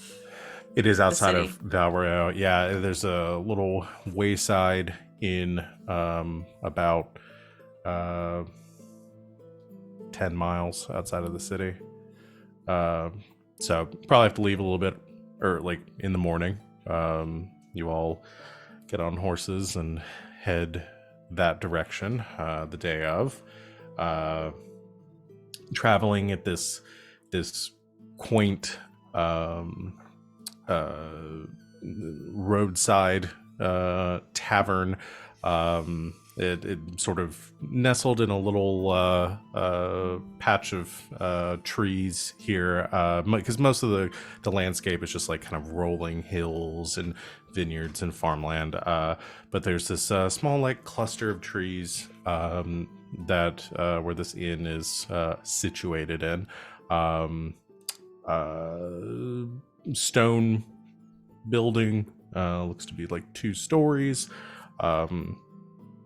As you arrive and kind of, it's around like noon, you take a look inside. It's nothing fancy. There are some travelers here. There were some horses that were hitched outside, and a few people sitting at tables eating some lunch.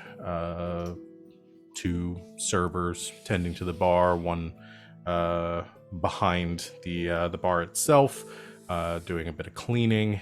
They greet you as you come in and ask you to take a seat if you'd like anything. And then if you you can gather the rooms are upstairs, so not really anything insidious about it, or like a den of criminals or anything like that. Doth it have a name? I should have given it a name. The Rose and Crown.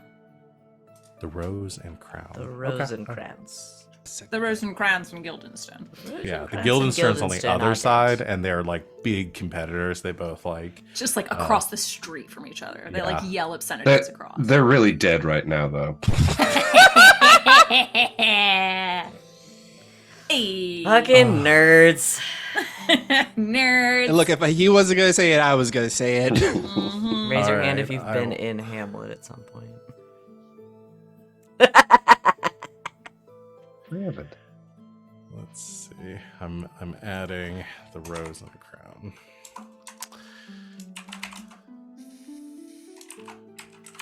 All right. So yeah, is there anything you're looking for specifically? Entrances and exits. wants to get a look at the rooms if at all possible, and just get a good read on the people that work there. Any kind of vantage point from outside. Like I said, there's some tree cover outside, and there's some windows looking in. You're not sure how good of a view you'd have of the entire bar, but I mean, you could peek in through a window to be able to see. I think the servers are.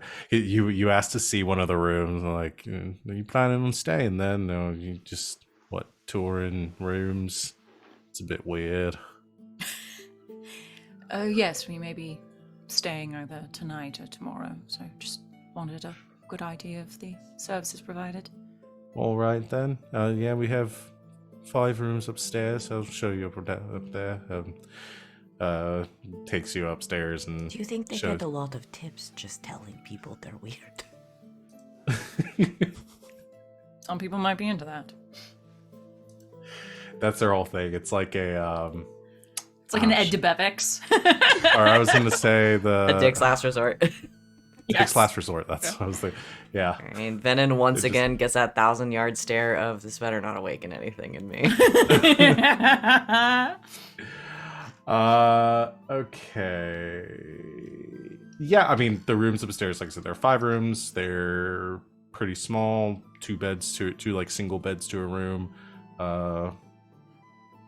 And each one has a window looking out, lantern for lighting, but that's about it. Nothing to write home about. I'm just imagining what gave this warning, like, of okay, just be on your guard, everyone, and you just walk into like the sweetest, most wholesome place, and everyone's like, "Yes, you okay?" The bartender is like an 80-year-old woman doing this her entire life. But they'd say like they've got the private rooms upstairs that go for 2 silver pieces a night. They've got out back there is like a small like hut, like an outhouse area with a not an outhouse like a bathroom, but like a secondary little building up with no, not a bathhouse. It's another living area. So it's a like common room lodging. So there's like bunks and stuff in there for people that are like a barracks. staying on the cheap, more like a hostel kind of situation. That's I saw that movie. Not that like, hostel. Oh my god! Not every hostels are very common, and they don't all murder. I have one people. experience with hostels, and it's the movie. And they're 5 copper pieces a night, so very cheap in comparison to how much money I'll have. So. How many copper is a silver? An amount. Okay. Cool. I think it's 10 copper to a silver. I think it's 100, actually. Is it? Yeah. I could be wrong. That seems like a big pennies. spike up from private to common lodgings, but I believe you. I could be wrong. I forget now where that even is. So No, Vix, we're not actually staying. Yeah, it's not It important. is a ruse. I can look it up. I was just curious. Yeah, it is. I mean, it is an option if y'all want to be close by to get a room for the evening and stay here. But that is up to y'all. Anything else you want to check out? No, I think honestly, Yaz is feeling a little silly right now, but just making sure she's got all her bases covered. Yeah. I mean, you get a pretty good, vibe from the place. I mean, if they're gonna come in here and just murder you, it's not like anything here that's gonna stop it. But it's not a seedy establishment. Cool. Yeah, probably grab a quick drink and then tell the staff we'll be back, and then head out. Okay. All right, y'all head up the road. Again, we can kind of expedite this. How do y'all want to set up for this? And yeah, you're right. One silver is 100 copper. I was looking on the wiki. Dang. Yeah. There are In the actually book, some on places page- that use bronze. Uh, So actually, I think in Orlais it's gold, silver, and bronze. yeah. Hmm. Well, on 'Cause where not everywhere the has copper. the currency in the book on page 75, it's 1 gold is 100 silver is 10,000 copper. Mm-hmm. Dang. Garas will get a disguise ready as like a looking like a regular bar patron, and will like when they get there will like position himself in like a like a table that where his back is turned, but he can like see the reflection of where Yasmera will probably be taking her seat In the at. snow-covered hills. Yes, the snow-covered hills. Okay. No, like So you're going to be in the bar. Yeah. Okay. Garrus, I think if you're okay with it, Carter will probably post up opposite of you, even though he's going to draw more attention, but that'll give him a good view to maybe use his spirit whoosh if he needs to. Yeah. Okay. I guess you could all be in the bar, being inconspicuous. That works. Unless Ben wants to take a bird's eye view Venen's down not the roof or something. super inconspicuous. Venenn is going to try to sweet talk the tavern keeper into letting him pose as a server. Can I fake like I work here for a couple hours? The barkeep is your. You can have all my tips. I don't need the money. So wait, you just want to work here for one night, Yeah. and you don't want to get paid? I will get paid in experience.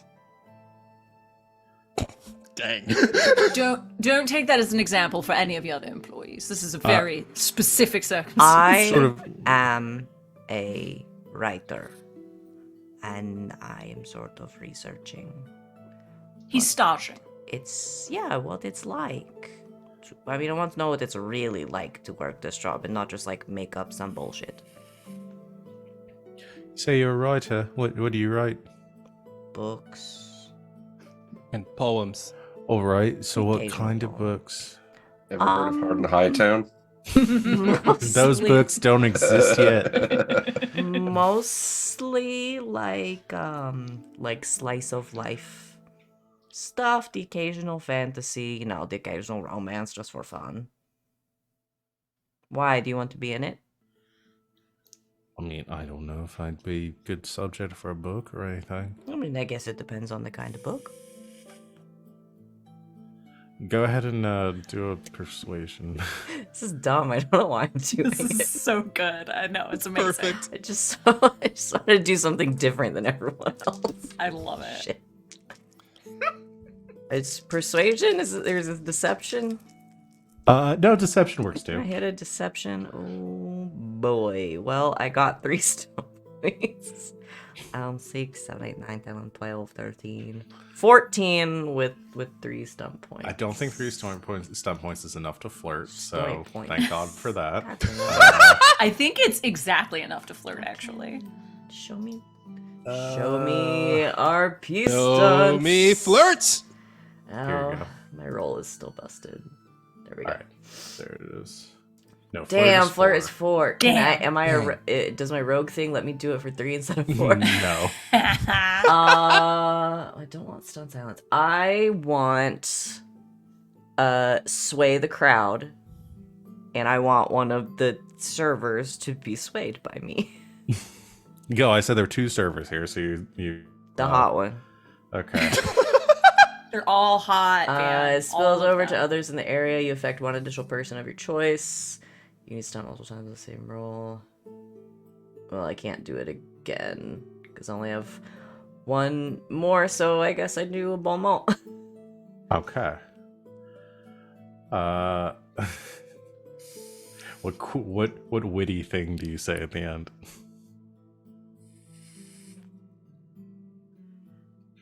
What did they just say? I don't think I'd be a good subject for a book. Mm-hmm.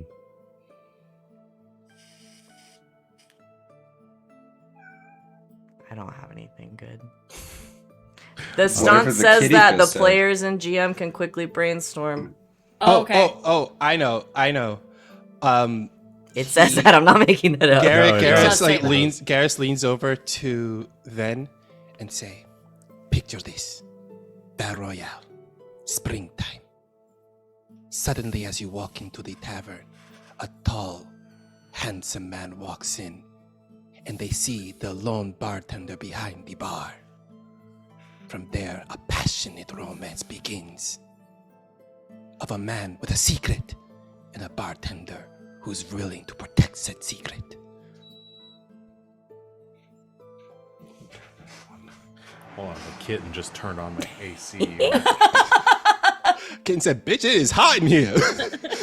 And then Venehn says some of the only words in the language they speak in Orlais that, like the old Orlesian language, which is, and we begin in media res. She's kind of like watching a bit slack-jawed for a moment. She says, No, I did. I specifically didn't do stunned silence. okay, she's not I'm silent. kidding. I'm kidding. And she's like, all right. I mean, so I was a bit worried for a bit that it was going to be, my accent's all over the place. She's a As long world as it's traveler. not really a kink thing, because that's what I was a bit worried about at first, and then it kind of looks like it's going that way now. Are you positive this isn't some sort of, because that's Thursdays, that's not... we No, don't do that on I hate Saturdays. doing work. Let me be very clear. Carter puts away the stiletto. All right. The other bartender says, just let him work here. It's fine. We can use the extra help. All right, then. As long as you know what you're doing. I know enough.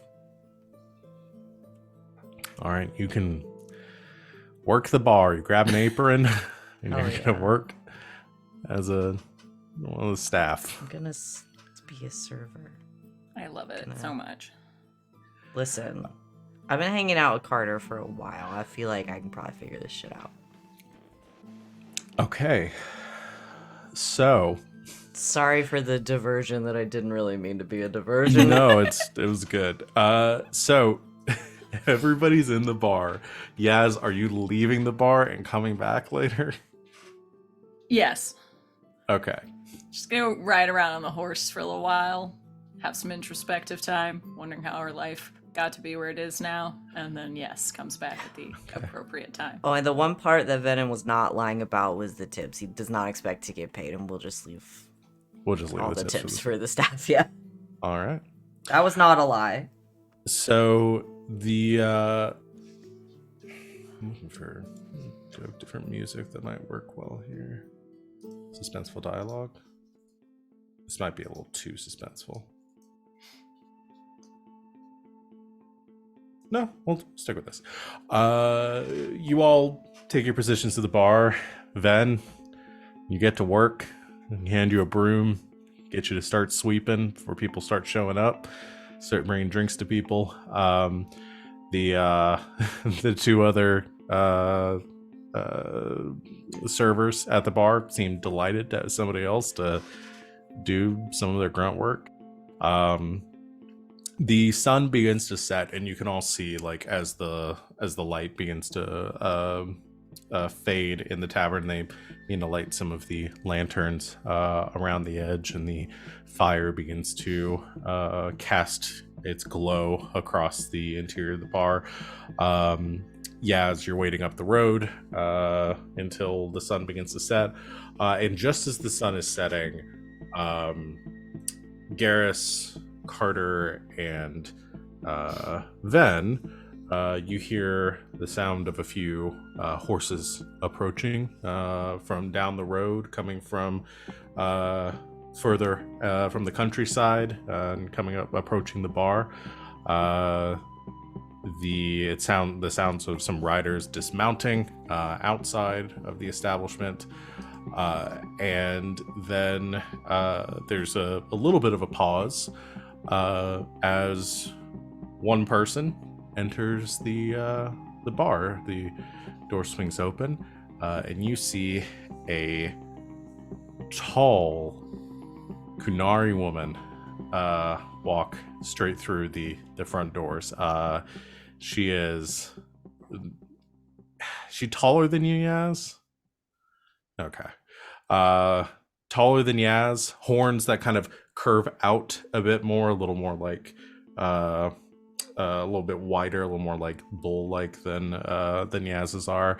But the same very dark black hair that is braided down her back, scars, tattoos, and the works, as she is wearing some leathers. I don't think she's wearing armor currently, but she looks like somebody that can handle herself in a fight. And with what color he has his eyes again? I forget. Blue. Piercing blue eyes. She looks around the bar, and the same server. The cat just up to shit. Oh, she's playing with the die. It's not one she can eat, is it? Is it the big one? No, it's the big blue one. Okay. The server that you were talking to before says, "Hi, welcome. Just sit anywhere you want. We'll get you whatever you're looking for. Make yourself comfortable." And she gives a slow nod and heads to the corner of the bar. And actually like takes one of the tables as she's walking, kind of mid stride, and just sort of drags it behind her towards the corner, and puts it right up in the corner, 2 chairs, and slams them down, sitting in one of them, as she takes her seat. And the server that you've been talking to kind of comes up to you and says, "Why don't you get that table?" All night. Does the server have a name? I gotta stop asking if people have names. Of course they don't. Betsy. Betsy. Cool. That's a cool name. On it. Don't even stress. Good luck. It's one of my talents. I'll walk over, totally chill. You drinking tonight? Sort of turns her head up to look at you. Looks you up and down, says,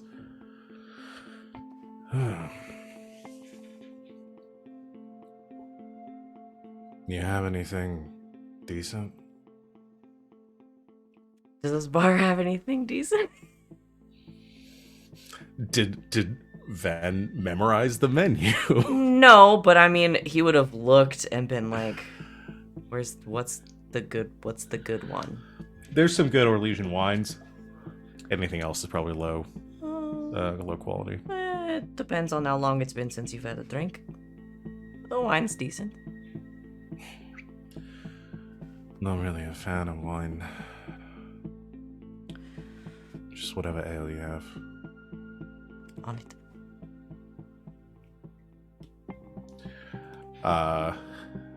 You bring her back her drink, and she slides the silver over to you for it, and continues to sit there, just looking out over the tavern. You want me to open up a tab? She says, "No, I'll just be having the one." Cheers. And she sits there, and Yaz, you're up the road right now. I imagine the sun is setting. This is about the time you're making your approach. Yep. All right. Is there anything Carter and Garas are doing inside the tavern before Yaz gets there? Garas is sitting at the bar, being in his disguise, just being very totally inconspicuous, kind of like blended in with all the other all the other bar patrons. Like went out of his way to not draw any attention to him. Okay. Carter.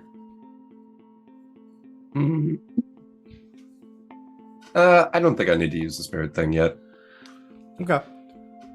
Holding off until Yaz gets there. Yaz, you come trotting up the road in How the many direction. fuckers are with her?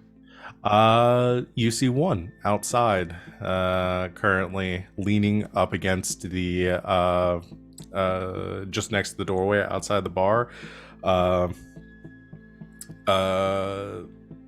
They have a. Actually, would. No, yeah, it's just the two of them.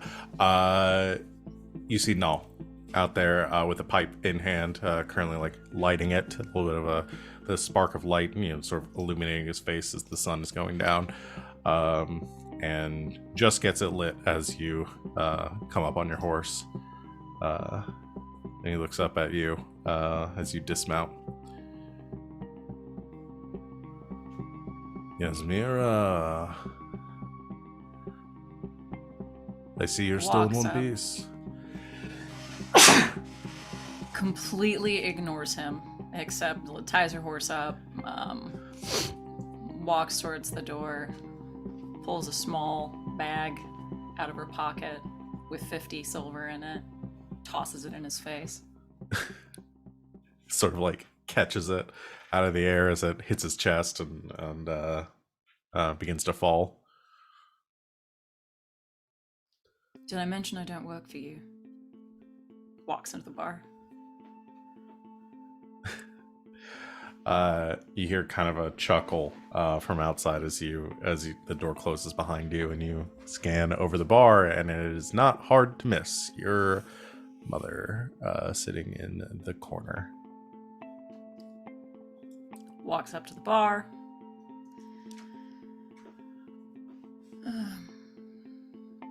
Wine, please. On it, pours, opens up one of the bottles and pours you, or no, probably would have a cask. So, says, pitcher, a glass.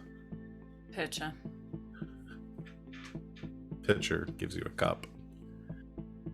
She's paying for it. Points to her mother, walks up. Sits down across from her. So she's sitting in the corner. You're kind of facing the corner of the room, across this table, with your back to the rest of the room. Yeah, she'll slide it over so she's like more sitting at like a catty corner. 45-degree angle. Okay, yeah. Your mom, your mother, looks at you, kind of watching you until you finally get settled and pour yourself a glass, and she says, Yasmera. Talus. You look good. Good genes. I'd say so. How are you holding up?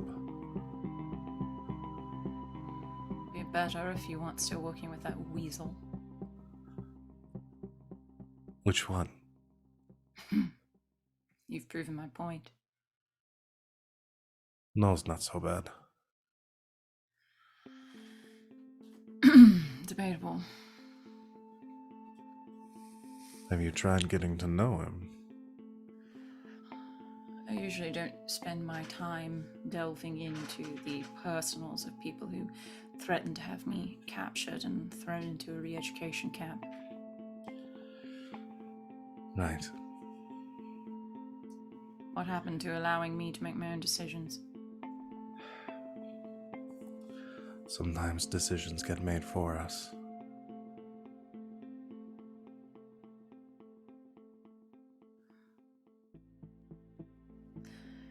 Well, you summoned me. Right. How did your job go? Well, but you knew that. seemed very well. Very few seem aware of your actions. Silent, just looking at her. I was impressed when Nell told me what you would be up to. I see that despite you wanting to do your own thing, you find yourself skirting the edges of our life anyway. Is that so?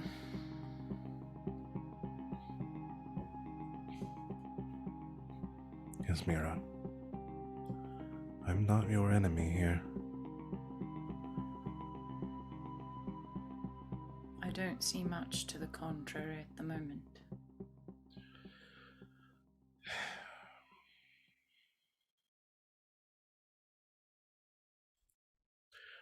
She kind of slumps a bit and sits forward, holding her glass, but she's not really drinking much of it. You can see, like, she probably only drank like a third of it at this point. It's mostly for appearances.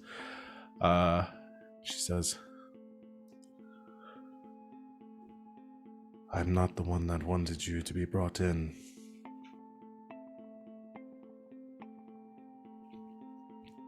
Who do I have to thank for that?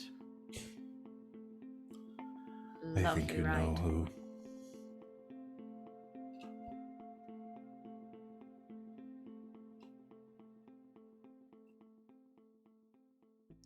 Sid's not sure. She says, Reese.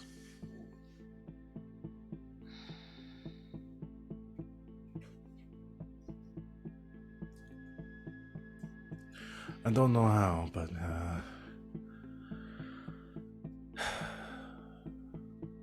I actually don't realize. Does Reese has one of Reese's pronouns? I don't think I got them from. They, them. Okay. They, I don't know how, but they learned where you were. Oh, I would say so.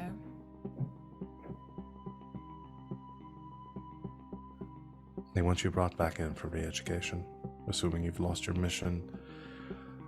I have told them that I have you on a special assignment. That's why I had Null tell you to get this information, to show that you are still, to at least lend credibility to that you are working for me.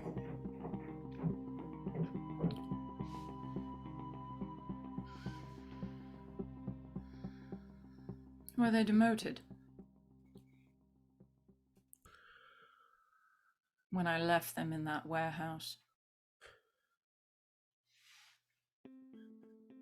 No, but they are on a very short leash now.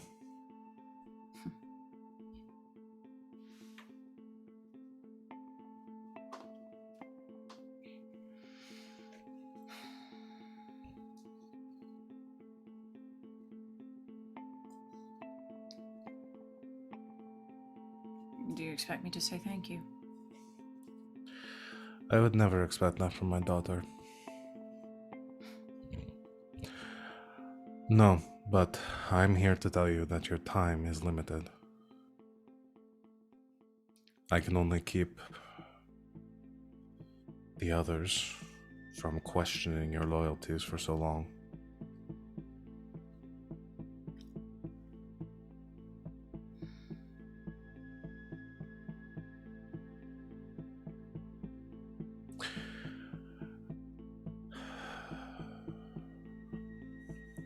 There is a way out of this. Swear my loyalty to the queen. Be a good girl. I don't think you want that. No. And I didn't think that you wanted it for me either. I don't. But I have obligations.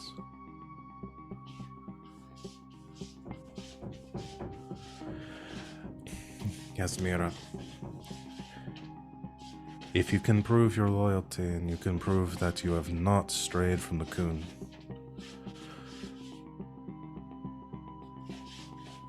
then I can get them to look the other way. But passing along information like this and small jobs are only going to get you so far.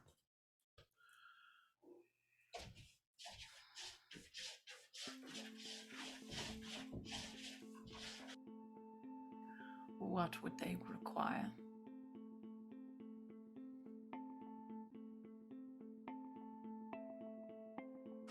Sorry, cats are pulling at the door. What'd you say? What would they require? I would need your help.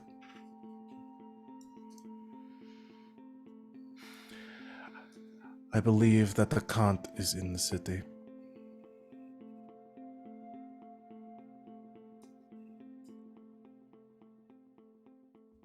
I haven't heard from him in years.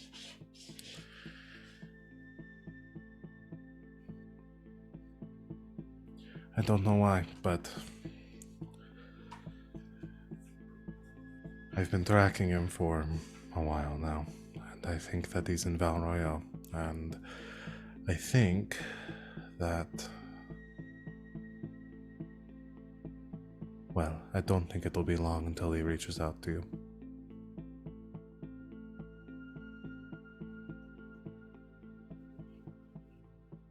Anyone watching,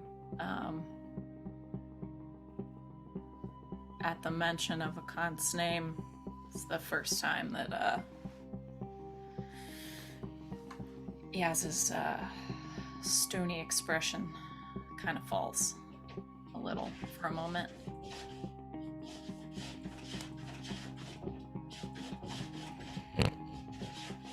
What would he need from me? I don't know.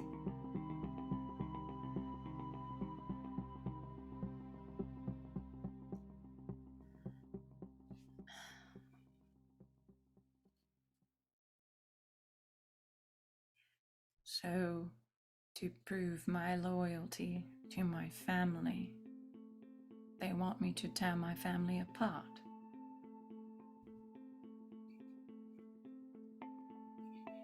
Yes.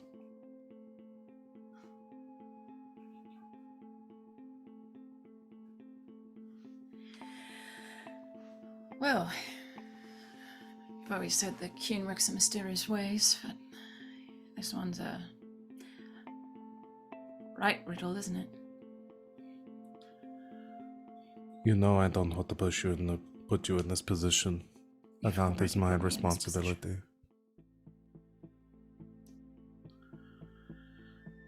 Account has been my responsibility, and I'm the one that should be dealing with it.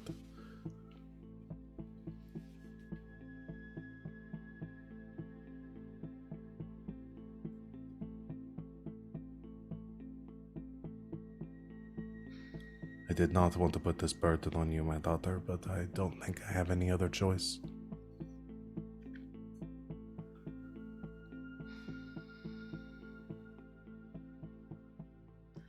Dead or alive?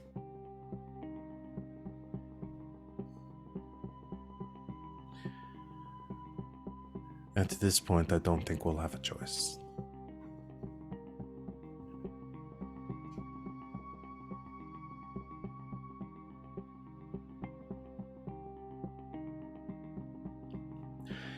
If he reaches out to make contact with you, do not make your move. Arrange another meeting with him and reach out to me. We can do this together.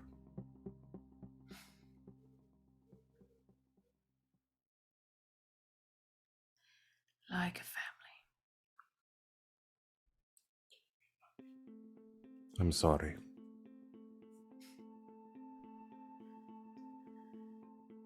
Your sorries are about worth as much as that bag of silver I just threw in Noel's face.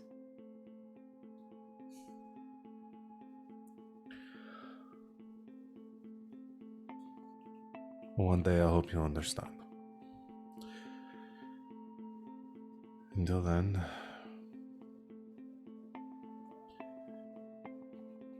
at least you've surrounded yourself with companions who have your back.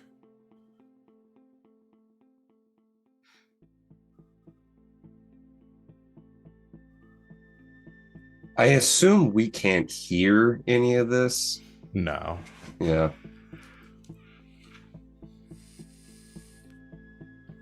Is there anything, unless there's anything anybody wanted to be doing to potentially hear it?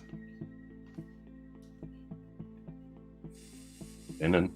Yeah, I mean, I think Venehn once or twice is like doing other things around the bar, like replacing, they're shifting the tables around, or like sweeping up, or like kind of pops in to see if anybody needs anything else to drink. Very uncomfortable, very intense conversation happening in a restaurant. The Can I Applebee's get server you comes. anything It's like, more to can drink?" I get you anything else? Interested Would you you in like any some water? desserts? Would you like some water? Fresh water?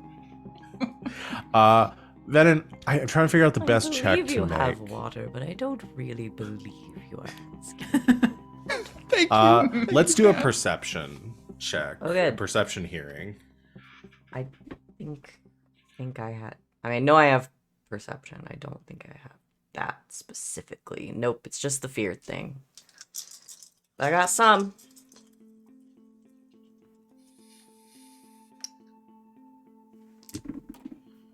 Well, maybe.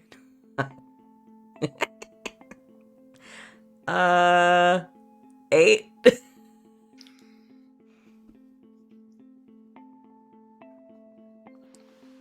One stump point. They're all so bad. Yeah, I don't know if there's anything you'll be able to do with a name. I will give you one word. You pick up the name Akant. It's not a very nice word where I come from, but okay. Yes, their name is a swear word in Dalish, apparently. No.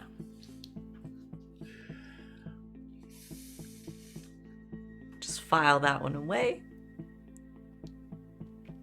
Clearly, I am not wanted at this table. Go do something else. 2 very intense Canary women. Giant women. Giant women.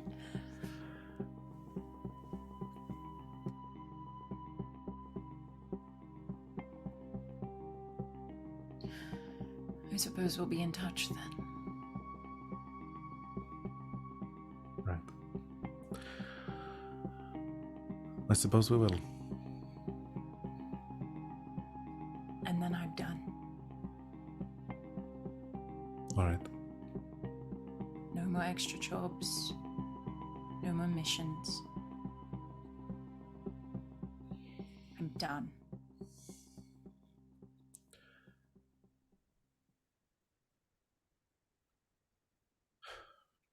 All right.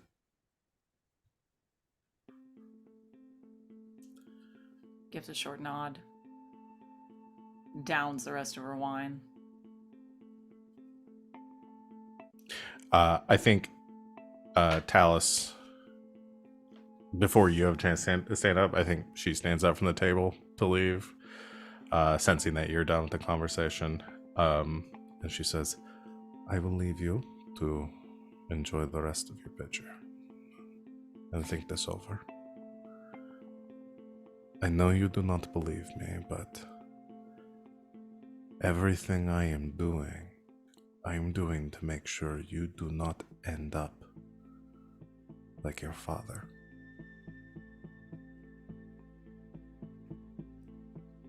You might not understand the full weight of it, but you do not just walk away from this life. No, unless I want to become like my mother.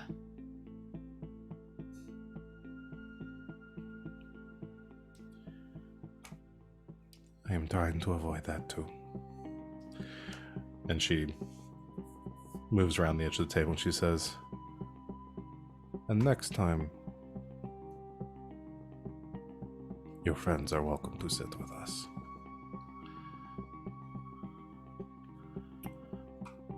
I'll be sure to And let them know. she walks out of the bar. When she stands up, I think without any other real cues, when she stands up and Talis stands up, that's the moment that Carter would want to do the emotion read on her. Okay.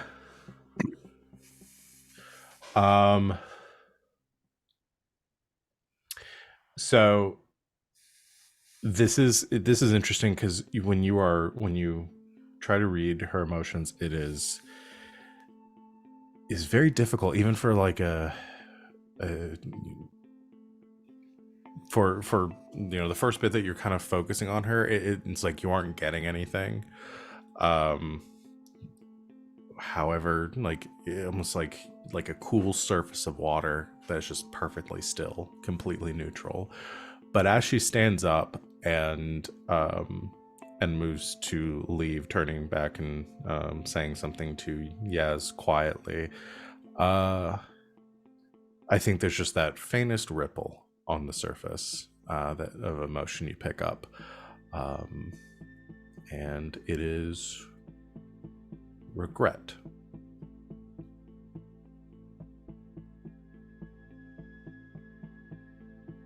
And then she leaves. You hear the horses outside beginning to move as the riders mount up, and they leave the tavern.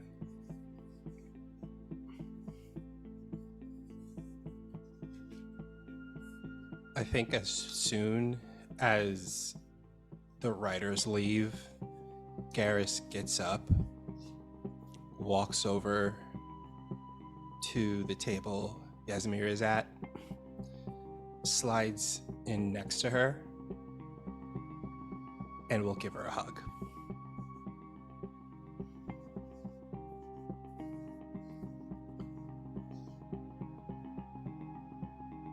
Oh, you're muted, Sid.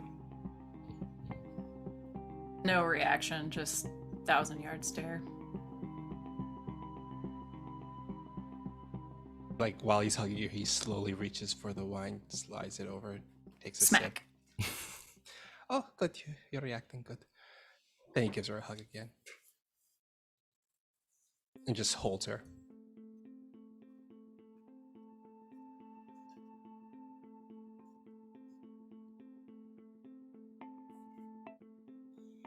I think she's just very quiet and still for a long time.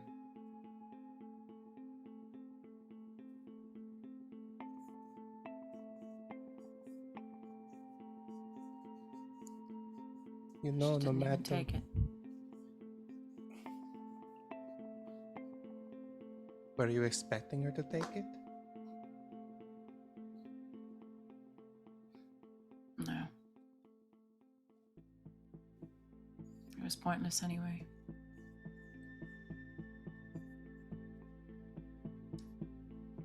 You know, no matter what happens, we'll always come back for you.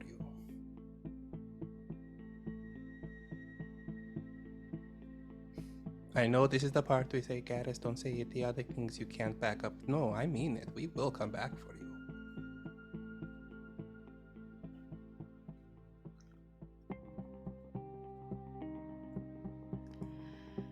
I would never ask that of family.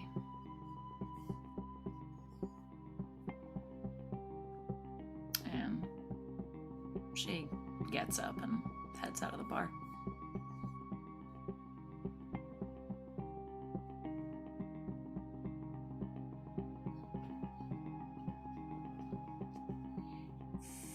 Okay.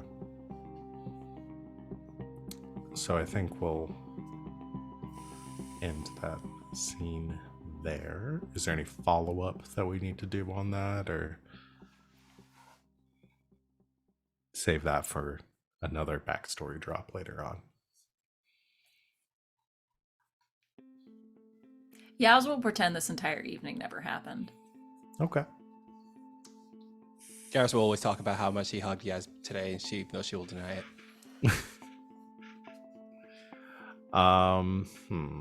Oh dear, we have a little bit of time left.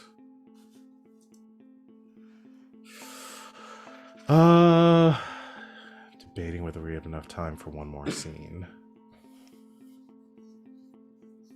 Yeah, let's do it.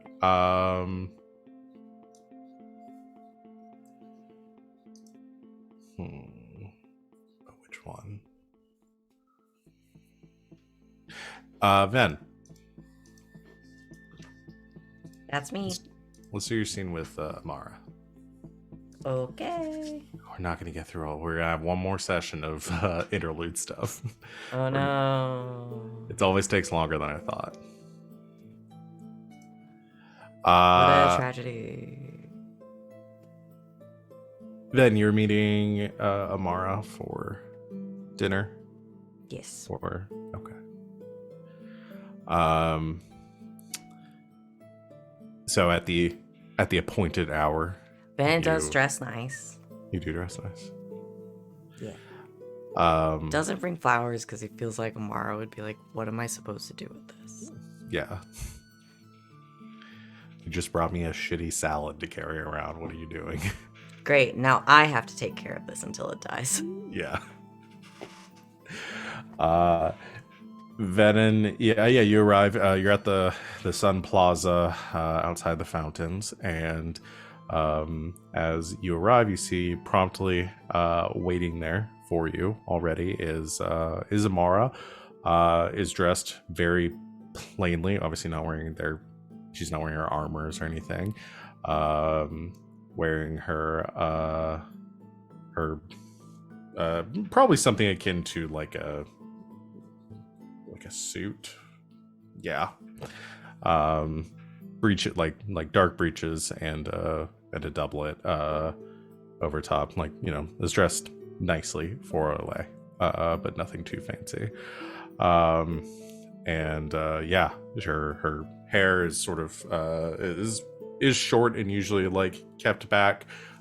This time it's very like curly and kind of like dense around, like it's like almost like a short bob cut, kind of very, very like thick like ringlet curls that you don't see very often because it's normally under a helmet. Yeah, she looks at you, or she notices you as you approach, and gives out a sigh. She says, "I honestly can't believe I'm doing this." Wow. This was a mistake. It's a meal. I know, and I'm already telling it's a mistake. You're so dramatic. Come on. Where are we going? Somewhere nice. Go to a nice restaurant. I didn't have to buy my cool weapon, so I'm sitting on bank. Yeah. Go to like a nice restaurant. Okay. Not like one of those nice restaurants where it's like a meal experience and they don't actually give you a lot of food. Like a nice restaurant with like good food. Okay. So not the menu. Yeah. Not the menu. If Ray finds us there, I leave immediately. But no, like somewhere like, because I'm imagining, and I think like the impression that Venehn gets from Amara is like she's not a fucking, this is no Shrinking Violet. Like this woman probably carbo loads before every shift. Like we're going somewhere Yeah. with good food Yeah. That's fair. and expensive wine. You find a nice little, what's the word I'm looking for? Not a tavern. I mean restaurant. You find a nice restaurant along the canal. Gastropub. Yeah. And the two of you sit outside on this like veranda at this table together as you are being served. And Get whatever you again, want, my treat. she's looking very uncomfortable as the waiter comes and takes orders and says, puts in her order, probably like a roast duck or something, I'll get a bottle of wine. But before too long, after sitting there in probably an uncomfortable silence for a bit, as everything's been taken and your wine has been brought out to you, she sits down, or the wine is poured before as the server pours yours and pours hers, and then goes to pour yours. She downs hers and then immediately has hers refilled. Another before bottle for server the leaves. lady. And the two of you are sitting in the comfortable sort of like evening air, and she says, "I'm not even really sure we needed to make a whole affair of this." Can I ask you something? Right, sure, why not? Do you ever do anything for yourself? Not in a long time. Well, that was the last time you came by, but that was a mistake. Oh, I thought it was good. You did. All right. You can see like the slightest smile like creeping on her face as You're an as she asshole. says that. She I get takes it. a sip of her wine. You have a fancy job and a cool helmet and a bunch of melodrama you want to put on everybody else because you think it's fun. Whatever. Is that really what you think of me? No, it's not. Just wanted to say it because it made me feel better. I know your type. Amara. Your work. Your work is your life. Your work is your personality. Because it has to be. Because you have to protect yourself.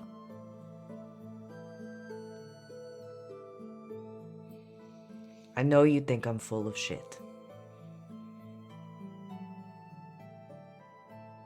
I'm doing this for 2 reasons. 3 reasons. 1, I trust you. And I think you know what you're talking about. And I want to hear what you have to say. In a place where maybe you feel like you can say it.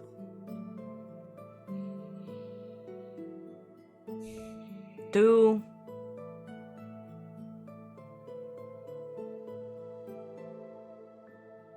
I like food.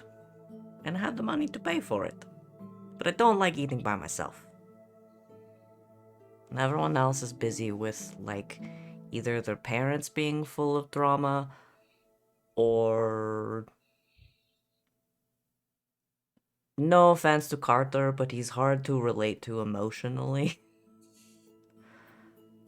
And 3, Amara, I like you. And I think maybe it would be good for you to fucking wind down. For once. You're this tight spiral of armor and stress and attitude. And I like 2 of those things, but the stress, Come on. No strings, no promises, just like have a good meal. And some good wine. I'm good for it. And talk to me. Fine.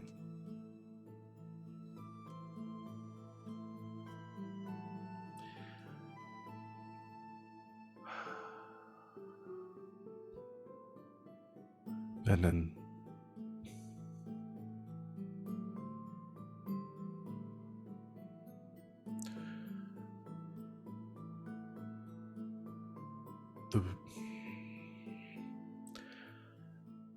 I know how I come across.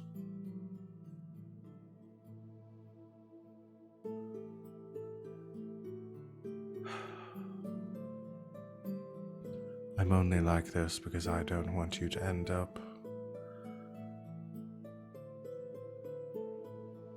well, Dead in the either ditch. in the same position I currently am, or worse. And what position is that?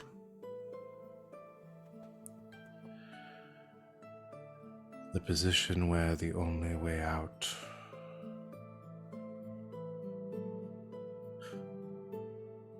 in the position where there is no way out.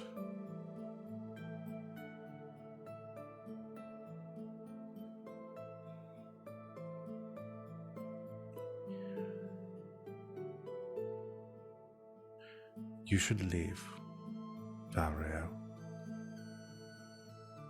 Why? Put your talents to use elsewhere.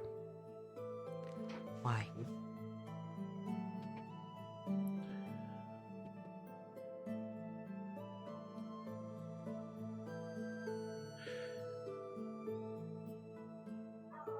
Because when I have done what I needed to do, there won't be anything left for you here. Amara, I don't know what that means.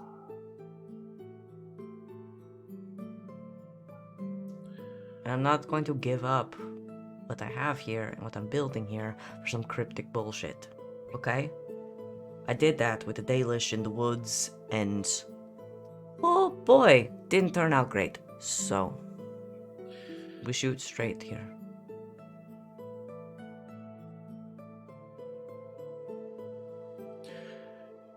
You need to leave because once I have killed Lady Richelieu, there will be nothing left here for you.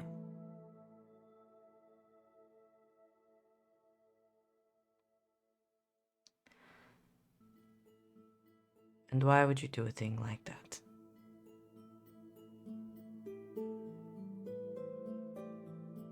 The oldest reason there is revenge.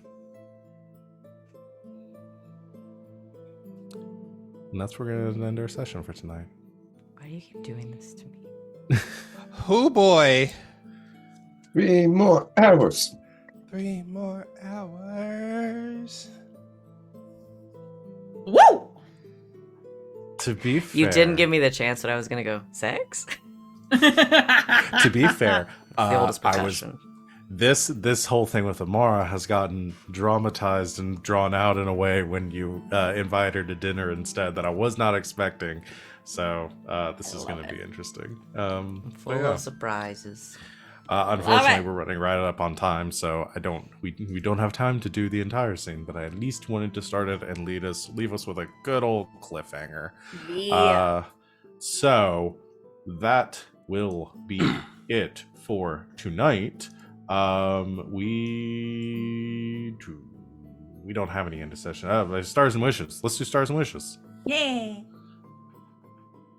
Ben, you want to go first? I'm assuming you asked if I wanted to go first. You froze a little bit. Oh, did I freeze? Van, do you want to go first? I mean, no, but I always do, so I will. We just been going in order, so I'm just gonna keep us going in order. Fine with it. Hi, it's me. My star goes to. Oh boy. My star is gonna go to Yaz. Because I think we've seen it over the last couple of weeks, but I think really in that scene with her mom, we're really seeing like Yaz sort of come into her own, which is really nice.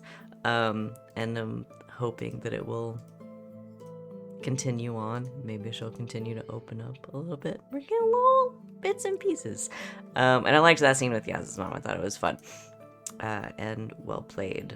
My wish is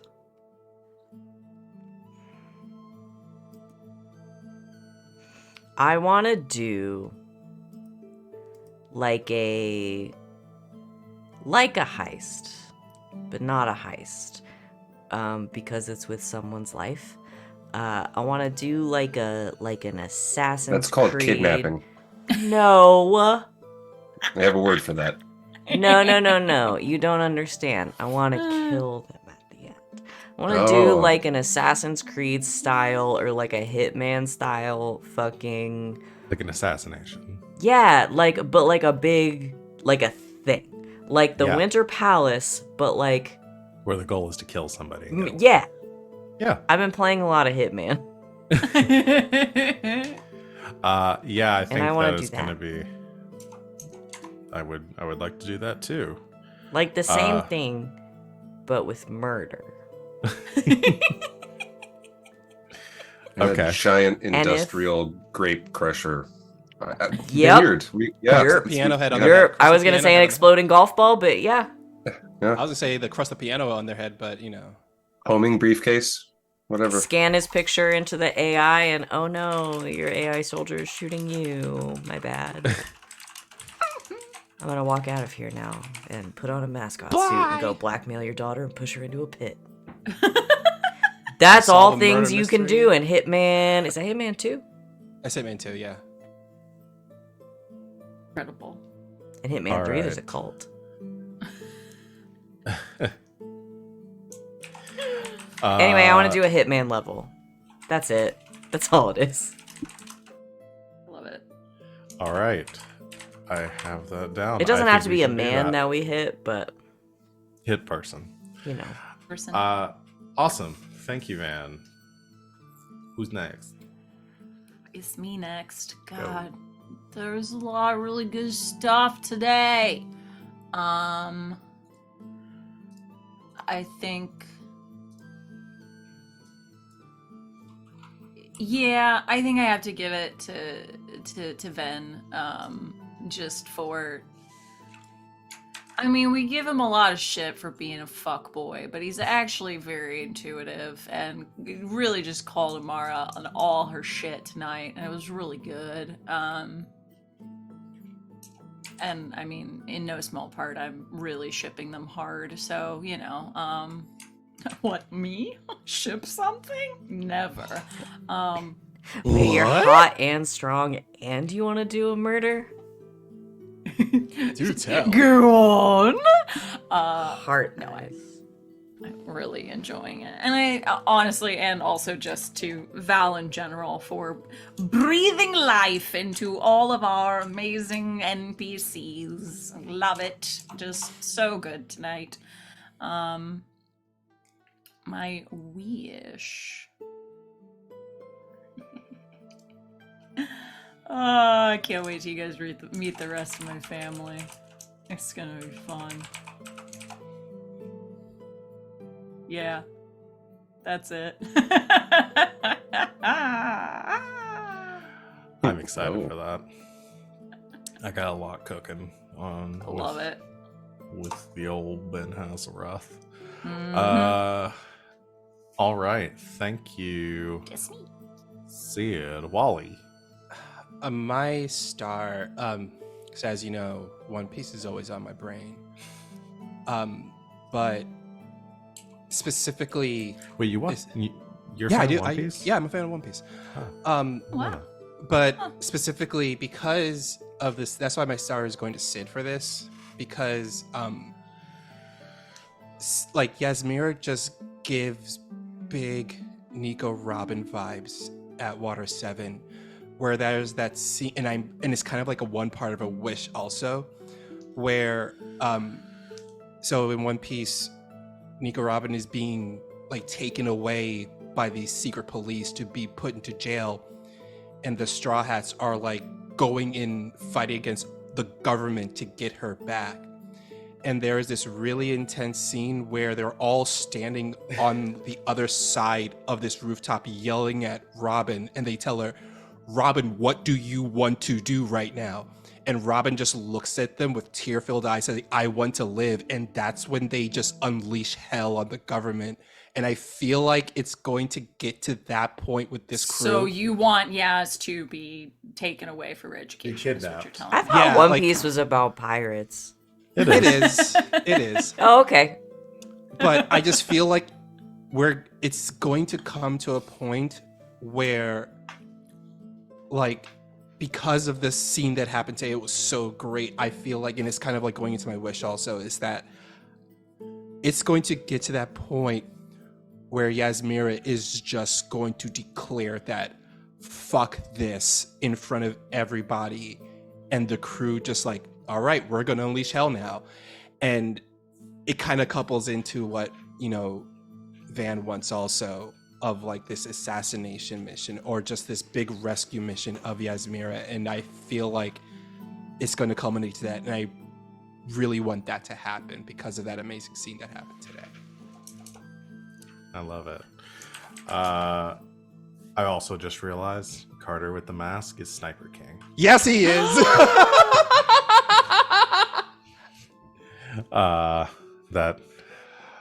That's to all the One Piece fans out there. All right, thank you, Wally. Sita, Me. bring us up. Let's see. So going right off the back of what Wally said, I'm gonna start with my wishes first this time, because I want to reiterate my wish from last week that at some point I want to box a Kunari or an ogre or a bear or something. So that's a great opportunity. I also would love for us to have some sort of like epic high speed horseback carriage race battle thing. I think that would be a lot of fucking fun, especially because I know Venehn and I both can ride horses. Like we've got that skill, so that'd be pretty fucking cool. And yeah, and so my star is going to go to I'm gonna give it to Wally for the brilliant book opening. The Venehn walks into the bar and the bartender and the will they won't they, and I thought that was really cool. I think Garas needs to write a book. I'd read a Garas book. Clearly. Yeah. And you just gave me the wish that you want a medieval Fast and Furious. So Yeah. That's what I was gonna Yes. say. Yeah, we have to go Fast and Furious. So I'm down for that. All right. Well, we are over time, so we're gonna go ahead and call it there. Thank you everyone out there for watching and joining us tonight. Those of you lurking and rating and stuff in the chat, we really appreciate it. We'll be back next Monday to continue our game. Thank you for the game. Thank you. Probably some more downtime stuff because we still got a lot. I was looking at my stuff. I was like, oh wait, I've got a lot that we still need to get through. So we'll probably have one more session. But we had some big heist stuff. So we've got a lot of Fallout that I want to get to before we move on to our We're next gonna play job. Fallout? Yes. Yeah.